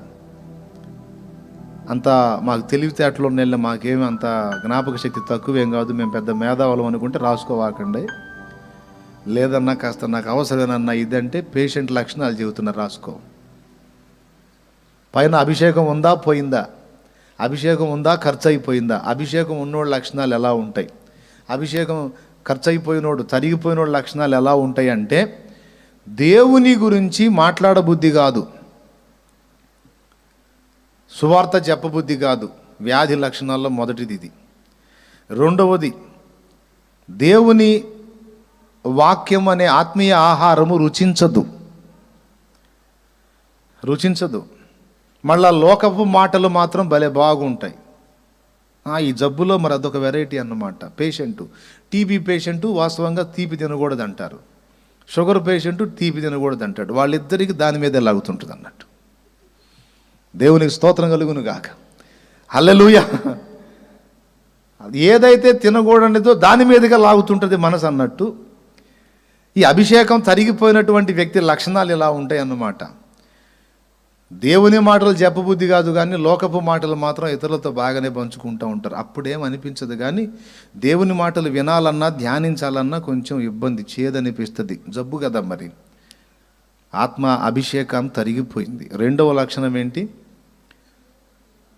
ఇతరులకు చెప్పటం అటుంచి తను వినటానికి ధ్యానించడానికి ఇష్టం కాదు. 2, దేవునితో సహజీవనం చేయడానికి ఇష్టం కలగదు. దేవునితో ఏకాంతంగా గడుపుదాం అనిపించదు. అదే అభిషేకం నింపబడి ఉంటే లోకంతో బతకబుద్ధి కాదు, ఎప్పుడు దేవునితోనే ఉండాలనిపించింది. అభిషేకం తరిగిపోతే దేవునితో ఉండబుద్ధి కాదు, ఎక్కువ లోకంలో గడపాలనిపిస్తుంది. దేవునికి స్తోత్రం కలుగును గాక. 3 చెప్పాను, 4వ చెప్తున్నాను. అభిషేకం కోల్పోయిన వానికి తప్పులు జరుగుతూ ఉన్నప్పటికీ అంత పట్టింపు కనపడదు. మామూలేలే, సహజంగా జరుగుతాయిలే. యాకోబు భక్తుడు చెప్పలా, మనం అనేక విషయములలో తప్పిపోతున్నామని చెప్పలా, అంతటి యాకోబే తప్పిపోతే మనం ఎంత అని అడుగులు జారి దానికి కవరింగ్లు ఇచ్చుకుంటుంటాడు అన్నమాట. ఇది కూడా వ్యాధి లక్షణమే. దేవునికి స్తోత్రం కలుగునుగాక. హల్లెలూయా. అర్థమైందా? కవరింగ్ ఇచ్చుకుంటాడు. కవరింగ్ ఇచ్చుకొని దావీదు కానీ తప్పు చేసి బత్షెబాకి ఒకవేళ ప్రెగ్నెన్సీ వస్తే దాన్ని కవర్ చేయడానికి ఊరియాను ఎత్తేసి, పాపం నా సైనికుని భార్య మరి యుద్ధంలో మరి భర్తను కోల్పోయి అనాథ అయిపోయింది, మరి నేను ఆమెకు న్యాయం చేయాలి అన్నట్టు ఆమెను స్వీకరించినట్టు అన్నమాట. అద్భుతమైన కవరింగ్. మనిషికి మనిషిని దక్కించుకున్నాడు, సింపతి కొట్టేశాడు. అసలు రాజుది ఎంత విశాల హృదయం. సైనికుని భార్య అలాగా ఒంటిగా మూడైపోయిందని పాపం స్వీకరించి పెద్ద మనసుతో రాణిని చేశాడు. ఎంత గొప్ప రాజు అని ప్రజలు భజన చేశారు. తెలియని వాళ్ళు చేస్తారు, తెలిసినోడు ఊరుకుంటాడా? ప్రవక్తను పంపించాడు, ఏం బుజ్జోడా ఏంది నువ్వు చేసిందని. ఏంటి ప్రభా దొరికిపోయానా? తప్పు చేసి సమర్థించుకుంటాడు, కవరింగ్ ఇచ్చుకుంటూ ఉంటాడు అన్నమాట. ఏది? అభిషేకపు శక్తిని కోల్పోయినవాడు, బలహీన పడిపోయినవాడు. ఎందుకంటే ఇక నిలవలేడు, మరి పడతానే ఉంటాడు. ఎందుకంటే శక్తి లేదు, మరి నిలకడ ఉండదు. తరచు పడతా ఉంటాడు, లెగుస్తూ పడతా లెగుస్తా. టీబీ పేషెంట్గా 4 అడుగులు వేసి ఆయాసపడ్డట్టు. 4 అడుగులు వేసి ఆయాసపడ్డట్టే ఉంటుంది. పడతా లెగుస్తా. ఇక ఇది రోజు జరుగుతూ ఉంది కదా. అందుకని ఇక మారు మనసు, పశ్చాత్తాపం, దిద్దుకోవటం అనే సెక్షన్స్ వదిలిపెట్టి ఇక ఇది ఇంతే బ్రదరో, ఇది నడుస్తూనే ఉంటుంది. ఇక మన లైఫ్లో చేయగలిగింది ఏం లేదు, స్తోత్రం అని కవరింగ్ ఇచ్చుకుంటాడు అన్నమాట. రాజీ పడిపోతాడు. అభిషేకపు శక్తితో నింపబడ్డప్పుడు నీ కళ్ళు నీ మాట విన్నాయి, నీ నాలుక నీ హద్దుల్లో ఉంది, నీ చెవి నీకు లోబడింది, నీ చెయ్యి నీ కోసం కంట్రోల్ అయింది, నీ కాలు నువ్వు చెప్పినట్టు నడిచింది. అభిషేకము ఖర్చు అయిపోయినప్పుడు, తరిగిపోయినప్పుడు భయము బలహీనత వచ్చేసింది. నీ కన్ను నీ మాట వినట్లా, చూడకూడని చూస్తానికి ఇష్టపడుతుంది, వినకూడని వినటానికి ఇష్టపడుతుంది, చెయ్యకూడని చేయటానికి ఇష్టపడుతుంది, నడవకూడని మార్గంలో నడవటానికి ఇష్టపడుతుంది కాళ్ళు. టోటల్గా నువ్వే స్వాధీనం కోల్పోతావు. శక్తి పొందినప్పుడు లోక ఆకర్షణకు అతీతంగా పక్షి ఎగిరినట్టు ఎగిరిన నువ్వు శక్తిహీనత పొందినప్పుడు మళ్ళా లోకం వైపుకు ఆకర్షింపబడతావు. భూమి ఆకర్షణ శక్తి లాగేస్తూ ఉంటుంది నిన్ను. ఇది రుజువు, గురుతులు. నా మీద అభిషేకం తరిగిపోయిందంటానే గురుతులు ఇవి.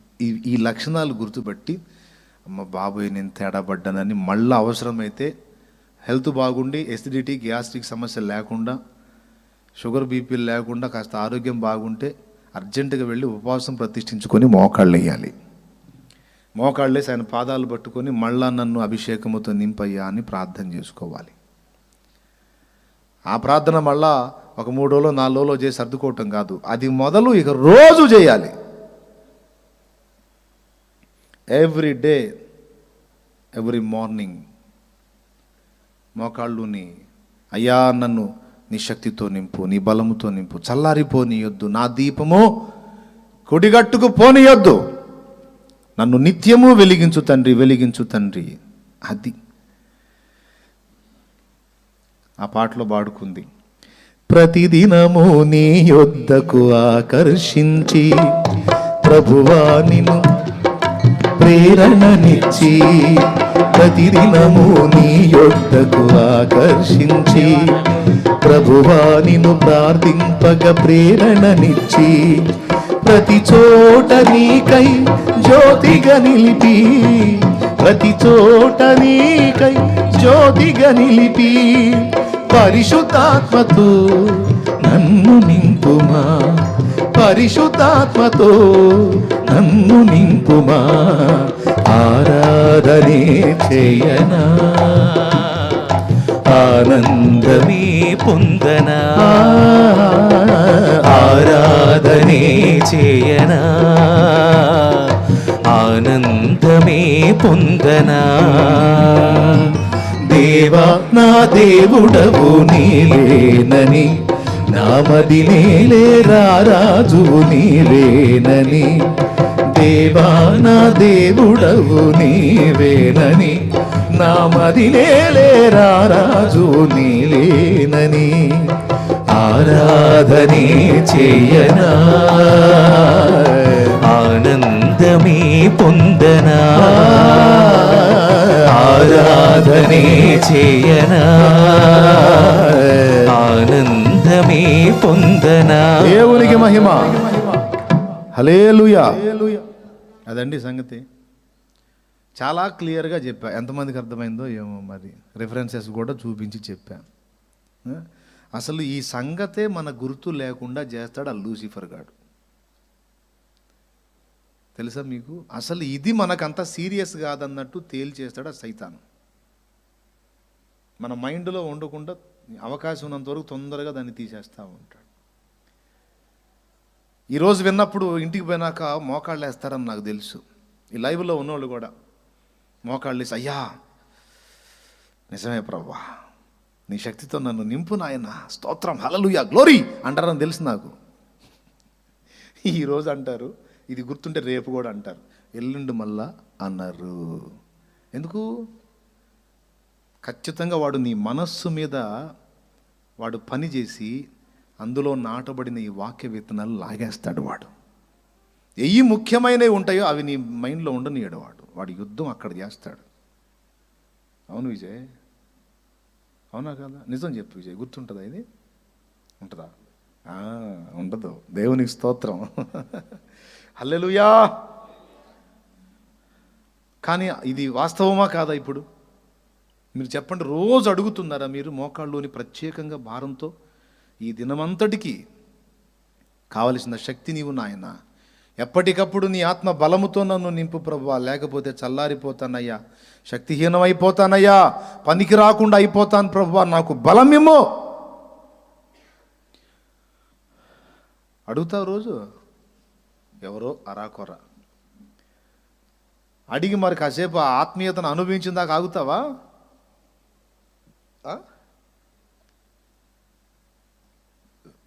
పొంతి పిల్లది కదా, సత్యం అనగానేమి అని అడుగుతాడు. యేసయ్య చెప్పబోయేసరికి పరిగెత్తుతాడు, వేరే టాపిక్లోకి పోతాడు.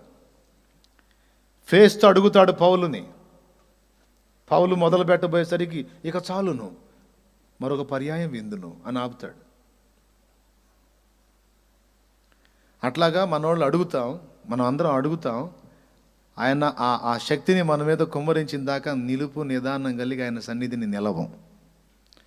ఎక్కడ కుదిరిద్దండి మనకి? ప్రపంచకం మొత్తాన్ని మనమే ఉద్ధరించాల్సింది. మరి దీన్ని ప్రపంచకం మొత్తాన్ని మనమేనా ఉద్ధరించాల్సింది. అందుకని ఆ మోకాళ్ళుని ఆయనకి రిపోర్ట్ రాయటం, అప్పచెప్పటం, పాఠం అప్పచెప్పటం, కాసేపు అడుక్కోవటం, కాసేపు పక్క వాళ్ళ కోసం అడుక్కోవటం, ఏ సునామాలో మొత్తం కలిసి అడుక్కుంటున్నాను తండ్రి, ఆమేన్. ఇక పరిగెత్తుతున్నా, అయ్యా ఆత్మని అయ్యా, శక్తిని అయ్యా, కుమ్మరించాయా. ఆ కుమ్మరిస్తాను, కాసేపు కూర్చో. కుదరదు ప్రభువా, ఏమనుకోవాకు, నేను పోతా ఉంటాను, నువ్వు పోస్తా ఉండు. దీపపు చిమిని నిలకడగా ఒక దగ్గర ఉంటే కదా నూనె పోయాలి. ఏమండి, అబ్బాయి కాస్త నీళ్ళు పోయి ఇందులో అన్నాను నేను. పాపం అది తీసుకొని పోయటానికి మొదలుపెట్టాడు. ఒక దగ్గర కదలకుండా అలా పెడితే నేను నింపగలుగుతాను. పోయయ్యా పోయయ్యా అనుకుంటా తిప్పాను అనుకో, మెంటలోడ్లాగా ఉన్నాడు వీడు. అడుగుతాడు, మళ్ళా నేను పోయబోతేనే పారిపోతాడు. దేవా కుమ్మరించు ప్రభా నీ శక్తి, హల్లెలూయా, గ్లోరీ గ్లోరీ గ్లోరీ, హల్లెలూయా, స్తోత్రం స్తోత్రం స్తోత్రం ప్రభా.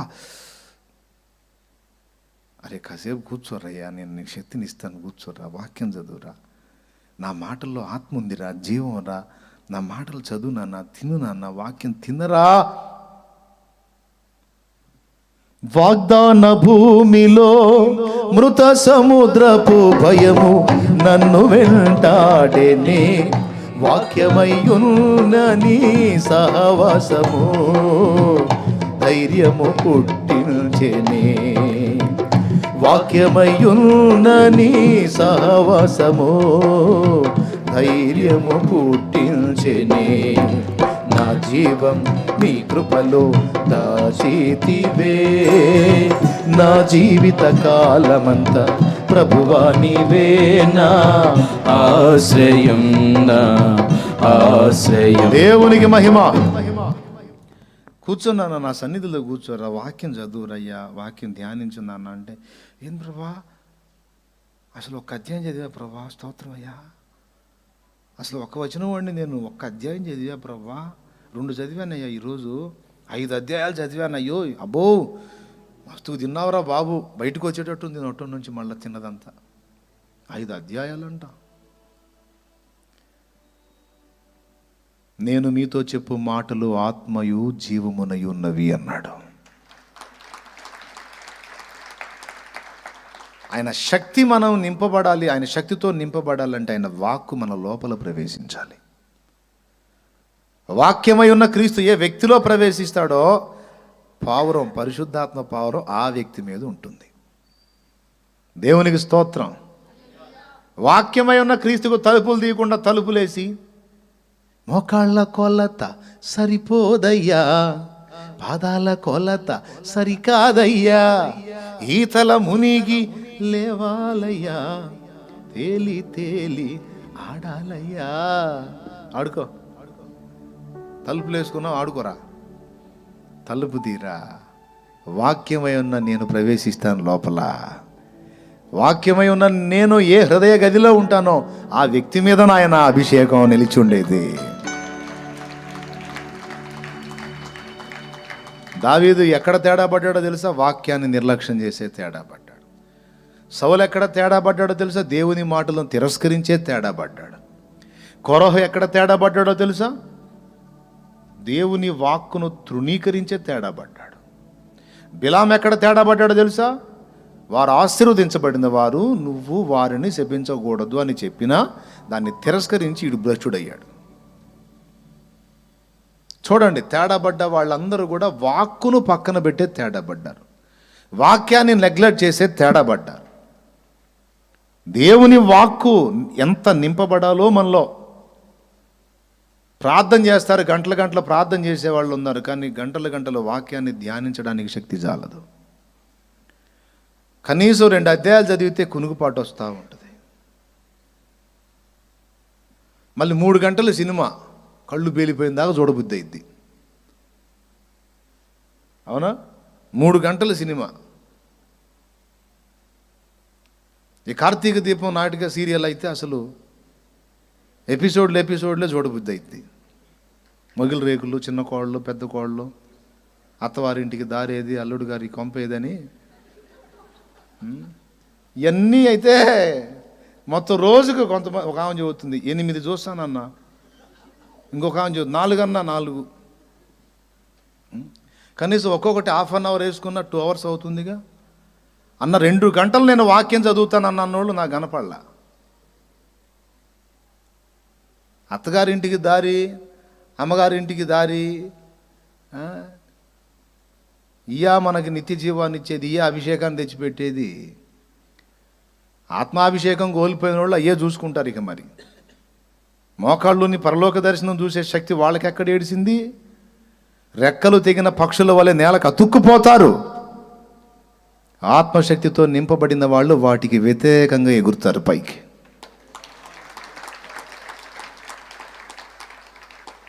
వ్యర్థమైన వాటిని చూడకుండా నా కనులను త్రిప్పివేయుము, హేయమైన మాటలు పలుకకుండా నా నాలుక అదుపు చేయుము. వ్యర్థమైన వాటిని చూడకుండా నా కనులను త్రిప్పివేయుము, హేయమైన మాటలు పలుకకుండా నా నాలుక అదుపు చేయుము. నా శరీరమందు ఏ పాపమును, నా శరీరమందు ఏ పాపమును ఏలనీయకుమో, ఏలనీయకుమో. దేవా జాలి చూపుము, నా ప్రార్థన నీవు ఆలకించుము, నా ప్రార్థన నీవు ఆలకించుము అని పాడుకుంటారు. అలాగే ఇష్టపడతారు ఉండటానికి. అవన్నీ పోయి చూసుకోవటం మొదలు పెట్టారంటే ఏమైపోయారు? పైన ఏమైపోయింది? అది లెక్క.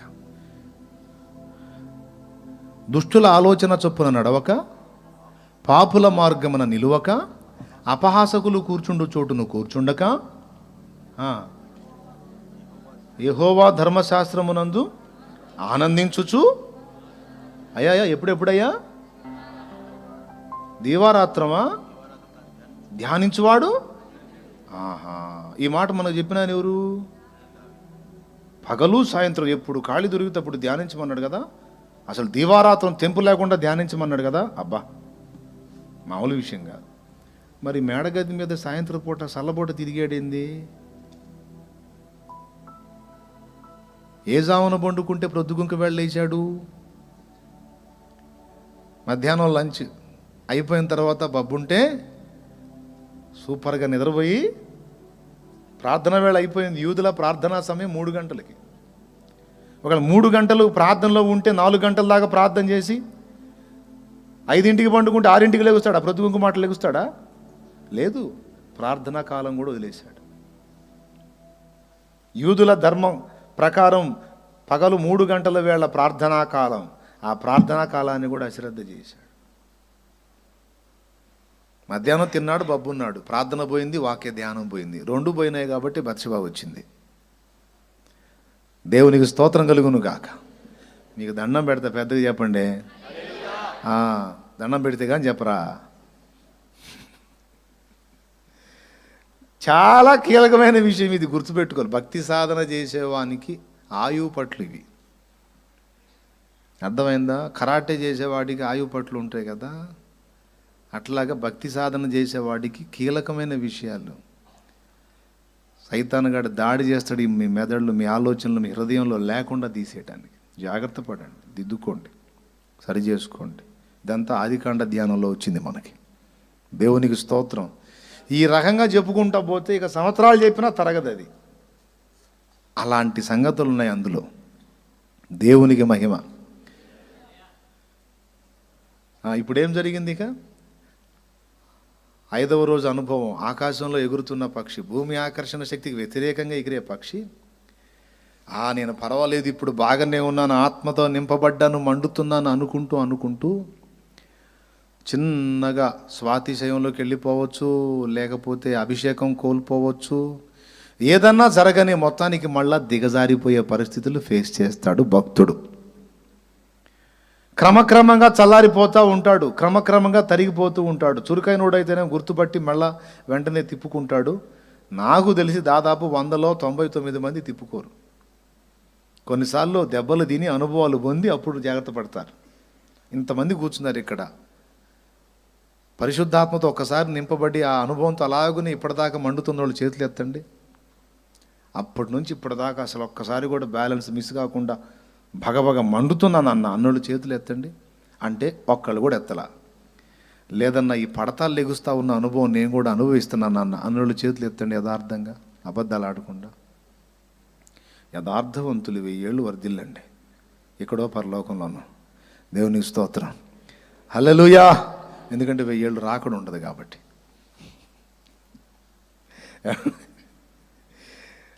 కాబట్టి 1000 ఏళ్ళ దీవెన కుదరదు, నిండా 100 ఏళ్ళ దీవెన కూడా కుదరదు. ఇక్కడ నుంచి రాకడ వచ్చేస్తుంది. ఒక 40 ఏళ్ళ దీవెన అయితే ఇవ్వగలుగుతాను, దేవునికి స్తోత్రం. 40 ఏళ్ల లోపు దీవెన అయితే ఇవ్వచ్చు, ఛాన్స్ ఉంది, కొంచెం అవకాశం, ఇక అంత మించి లేదు. ప్రియులారా, ఆలోచించండి నేను చెప్పే మాటని. ఇక ఏం జరిగిద్దంటే జారి పడతా ఉంటాడు, శక్తిహీనుడవుతూ ఉంటాడు, దెబ్బతింటూ ఉంటాడు. అప్పుడు తన స్థితి తనకు అర్థమవుతుంది. ఆత్మశక్తితో నింపబడ్డాను, భగ్గున మండుతున్నాను, సాగిపోతున్నాను అనుకుంటున్నాను. నాకు ఏం జరిగిందో నాకు అర్థం కావటం లేదు, కానీ నేను ఇష్టపడనివే చేస్తున్నాను, నేను అసహించుకునినవే మళ్ళా నా జీవితంలోకి వస్తున్నాయి. అయ్యో, నా శరీరము దాని వాంఛల చేత నన్ను రేపుచున్నది, నేను బలహీనపడిపోతున్నాను. అయ్యో, నేనెంత దౌర్భాగ్యుడనో అనే కేక మళ్ళా స్టార్ట్ అయింది మనకి. ఏం జరిగింది, ఎందుకు ఇలా అయిపోయాను? ఒకప్పుడు అలాగున్నాను, భక్తి జీవిత ఆరంభంలో అద్భుతంగా ఉన్నాను, ఇప్పుడు ఎందుకు ఇలాగ అయిపోయాను అర్థం కాదు. మిగిలిన వాళ్ళందరూ చూసేమనుకుంటారో తెలుసా? ఆ స్టార్టింగ్లో మండాడు కదా, స్టార్టింగ్లో మండింది కదా, ఆ అనుభవాన్ని చూసిన వాళ్ళు అందరూ కూడా ఏమనుకుంటారో తెలుసా?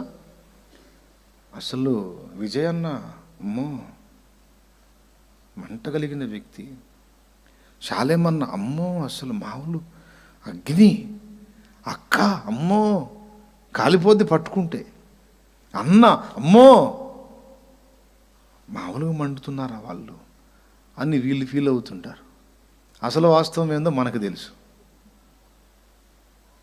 ఇతరులేమో మనల్ని అలా చూస్తారు, కానీ మనం ఏమై ఉన్నామో మనకు తెలుసు. వాళ్ళలో మార్పేం రాదు, వాళ్ళు మనల్ని అంతే ఫీల్ అవుతారు.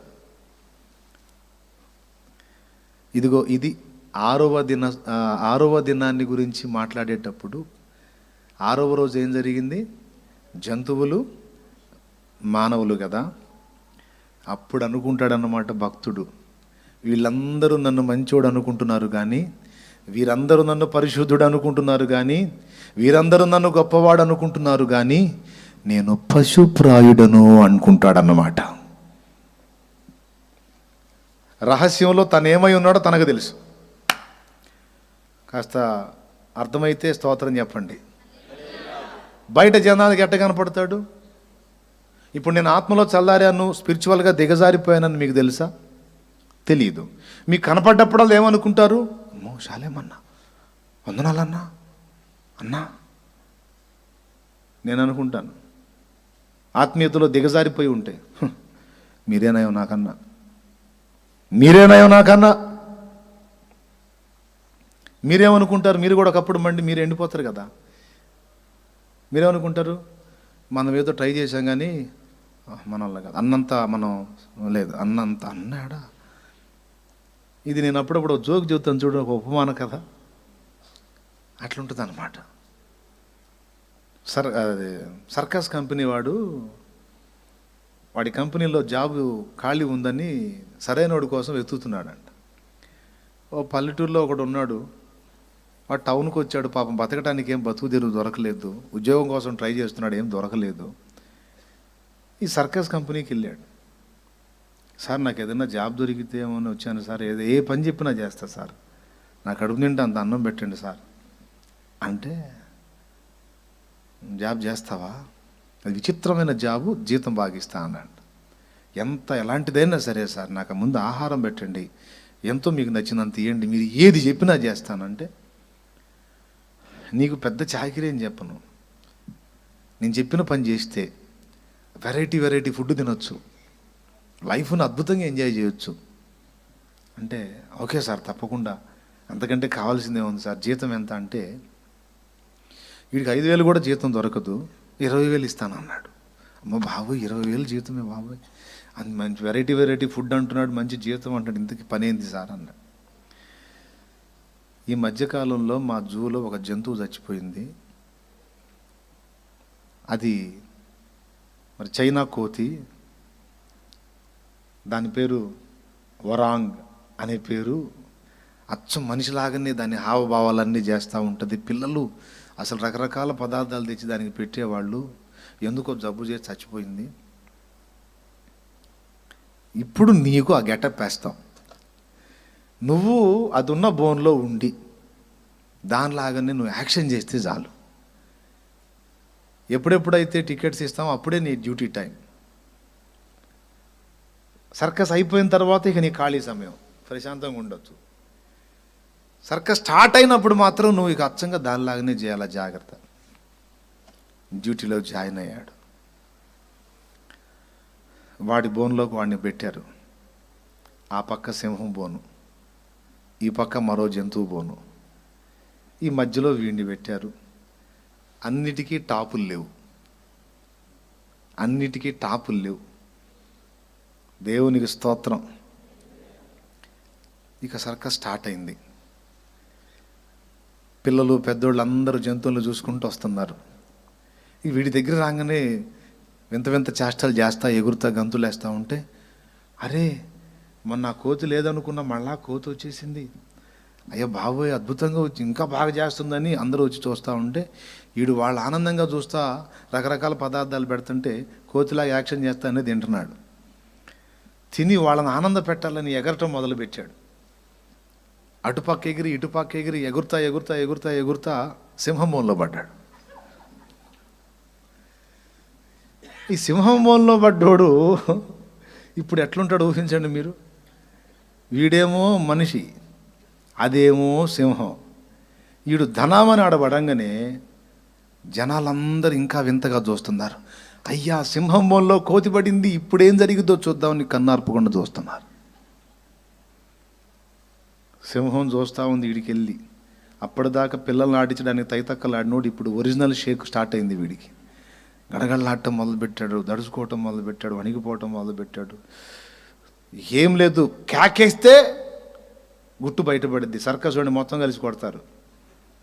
కేక వేయకూడదు. సింహం ఏమో వీడు పడగానే పైకి లేచింది. ఇక దడ స్టార్ట్ అయ్యి విచిత్రంగా వణకటం మొదలుపెట్టాడు. కేక వేయలేడు, అలాగని అక్కడ ప్రశాంతంగా ఉండలేడు. సింహం ఒక్కొక్క అడుగు ముందుకేస్తూ ఉంది. గడగడలాడుతూ ఉన్నాడు. చూస్తాడు, చిన్నగా సింహం దగ్గరకు వచ్చి అలాగా పంజా ఎత్తి భుజం మీద టపామని పట్టుకుంది. తల తీసుకెళ్ళి వాడి చెవి దగ్గర పెట్టి రై అరవాకు అంది. వాడి ఇలా చూశాడు. అప్పుడు సింహం చెబుతుంది, నేను కూడా మనిషినే, అరవాకు. అరిసావా, నీ ఉద్యోగం పోయింది, నా ఉద్యోగం పోయింది. దేవునికి స్తోత్రం కలిగారు. అప్పుడు ఇక వాడు చూసి, అరే ఈ సర్కస్ కంపెనీ వాడిదంతా గ్యాంబ్లింగే. అది అటుపక్క జంతువుని చూశాడు, వాడు మనిషే, అంత మనుషుల్నే పెట్టి వీడు అని కదా. అట్లుంటుంది. ఈ అభిషేకం కోల్పోయిన భక్తులు అందరి బతుకు ఇంతే ఉంటుంది అన్నమాట. అయ్యగారిని చూసి విశ్వాసం అనుకుంటారు, అమ్మో అగ్ని వండుతున్నాడు. అయ్యగారికి అభిషేకం పోయింది చానాళ్ళు అయింది, అభిషేకం అయిపోయి కూడా చానాళ్ళు అయింది. ఈ దీపం కొడిగట్టుకులు ఆడుతుంది. కానీ ఈ రహస్యం అయ్యగారికి తెలుసు, విశ్వాసులు తెలియదు. వాళ్ళేమో అగ్ని అనుకుంటా. అయ్యగారు ఏమనుకుంటాడు, విశ్వాసులను చూసి వీళ్ళేనయం నమ్మకంగా ఉన్నారు, నిజాయితీగా ఉన్నారు, నేనే తేడా, నేనే పశుప్రాయుణ్ణి, వీళ్ళే భక్తి పరులని, ఇట్లా వాళ్ళే గొప్ప వీళ్ళే గొప్ప అని అనుకుంటూ ఉంటారు. కానీ రహస్యం ఏంటంటే వాళ్ళు కోతే, అయ్యగారు కోతే అయిపోయిందన్నమాట పరిస్థితి. ఎందుకు అయిపోయింది అట్లా? అభిషేకము తరిగిపోవుటను బట్టి. దేవునికి స్తోత్రం.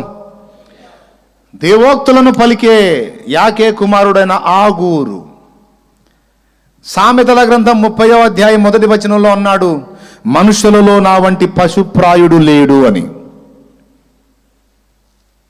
దేవుని సన్నిధికి సమీపమైపోయిన భక్తిపరుడైన అబ్రహాము, దేవా నేను దుమ్మును ధూళిని అన్నాడు. దేవుని సన్నిధిని అనుభవించిన దావీదు, దేవా నేను పురుగును అన్నాడు. గమనించండి, భక్తులు తమను గూర్చి తాము జంతువులతోనూ పురుగులతోనూ పోల్చుకోవటం ఏమిటి? అసలు ఆ పరిస్థితి ఎందుకు వచ్చింది వాళ్ళకి? 6వ మెట్టులో అది ఉందన్నమాట అనుభవం. అర్థమైందా? అతి పరిశుద్ధ స్థలంలో ఉన్న 6వ ఉపకరణం ఏమిటి? సాక్ష్యపు మందసం. మందసాన్ని ఎలా తయారు చేయమన్నాడు? నల్ల తుమ్మ కర్రతో, తుమ్మ కర్రతో చేయమన్నాడు. నల్లదో తెల్లదో తర్వాత.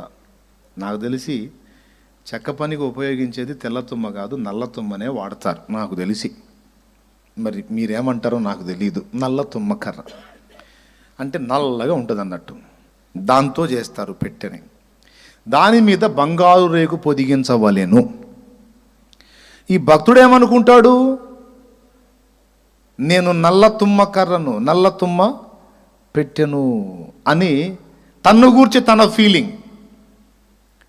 కానీ మనం నల్ల తుమ్మ కర్రలమే అయినా మన మీద పొదిగాడే బంగారపు రేకు, ఆ రేకు యేసు. తోడగాటిగా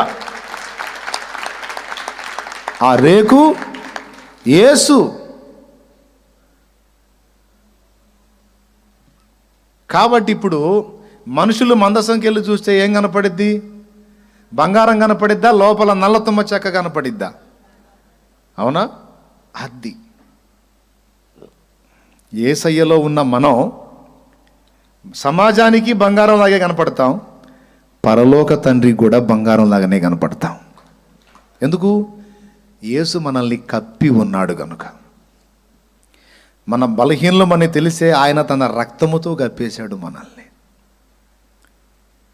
నీ స్థితి ఏంటో నీకు అర్థమై నువ్వే ఆయన వైపు తిరగాలని ఆత్మీయ అనుభవాల్లో ఈ కిందపడి లెగవటం, పడటం, లెగవటం, తొట్టుపడటం అనే అనుభవాలు నీకు అర్థమయ్యేటట్టు చేశాడు.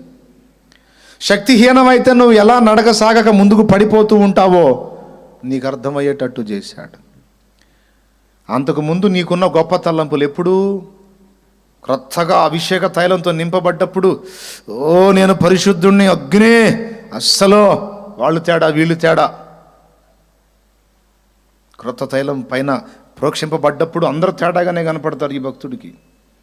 బోర్ల పడ్డ తర్వాత తైలం అయిపోయి బోర్ల పడతాడు చూడు, అప్పుడు అందరూ పరిశుద్ధుల్లా కనపడతాడు. తనకు తాను మాత్రం నల్ల తుమ్మ చెక్క, నేను అందరూ మంచోళ్ళు, నేనే తేడా అనుకుంటుంటాడు. అప్పుడు యేసయ్య ఎంటర్ అవుతాడు. ఏడవాకు, నేను నీ మీద ఆవరించుకొని ఉన్నాను. పరలోక తండ్రికి నీవు బంగారమే, సమాజానికి నీవు బంగారమే. వాళ్ళకి వీళ్ళకి, ఆయనకి వీళ్ళకి బంగారమేనాయనా, కానీ నేనేమై ఉన్నానో నాకు తెలుసు. అది తెలిసి ఉండాలి అంతే. ఆ గ్రహింపు నీకుందిగా, చాలు చాలు. అది నీకు ఆ గ్రహింపు ఉండాలి. ఆ గ్రహింపు ఉన్నోడు ఏం చేశాడు? మళ్ళా ప్రాయశ్చిత్తార్థమై చిందింపబడిన రక్తమును ఆశ్రయిస్తాడు. ఏమన్నా తెలుసా? నా పరిశుద్ధత కాదు, నా నీతి కాదు, నా గొప్పతనం కాదు, నా మంచితనం కాదయ్యా, నీ రక్తము, నీ శక్తి. బలము నీదే, శక్తి నీదే. నీ రక్తమును బట్టి పరిశుద్ధుణ్ణి, నీ బలమును బట్టి నీతిగా నిలవగలిగాను తప్ప, నీ రక్తము లేకపోతే, నీ ఆత్మ బలము లేకపోతే నాకన్నా వెధవాయి ఇంకొకడు ఉండడని ఒప్పుకుంటాడనమాట. అలా ఒప్పుకున్నప్పుడు, ఆ గ్రహింపు కలిగినప్పుడే దీనుడుగా ఉండటం జరుగుతుంది. అది రానప్పుడు భక్తి గర్విష్టి అయి, అహంభావి అయి, ఇతరులను ద్వేషిస్తూ, ఇతరులను విమర్శిస్తూ, తనను గూర్చి తనకు గొప్ప తలంపులు కలిగి ఉంటాడు.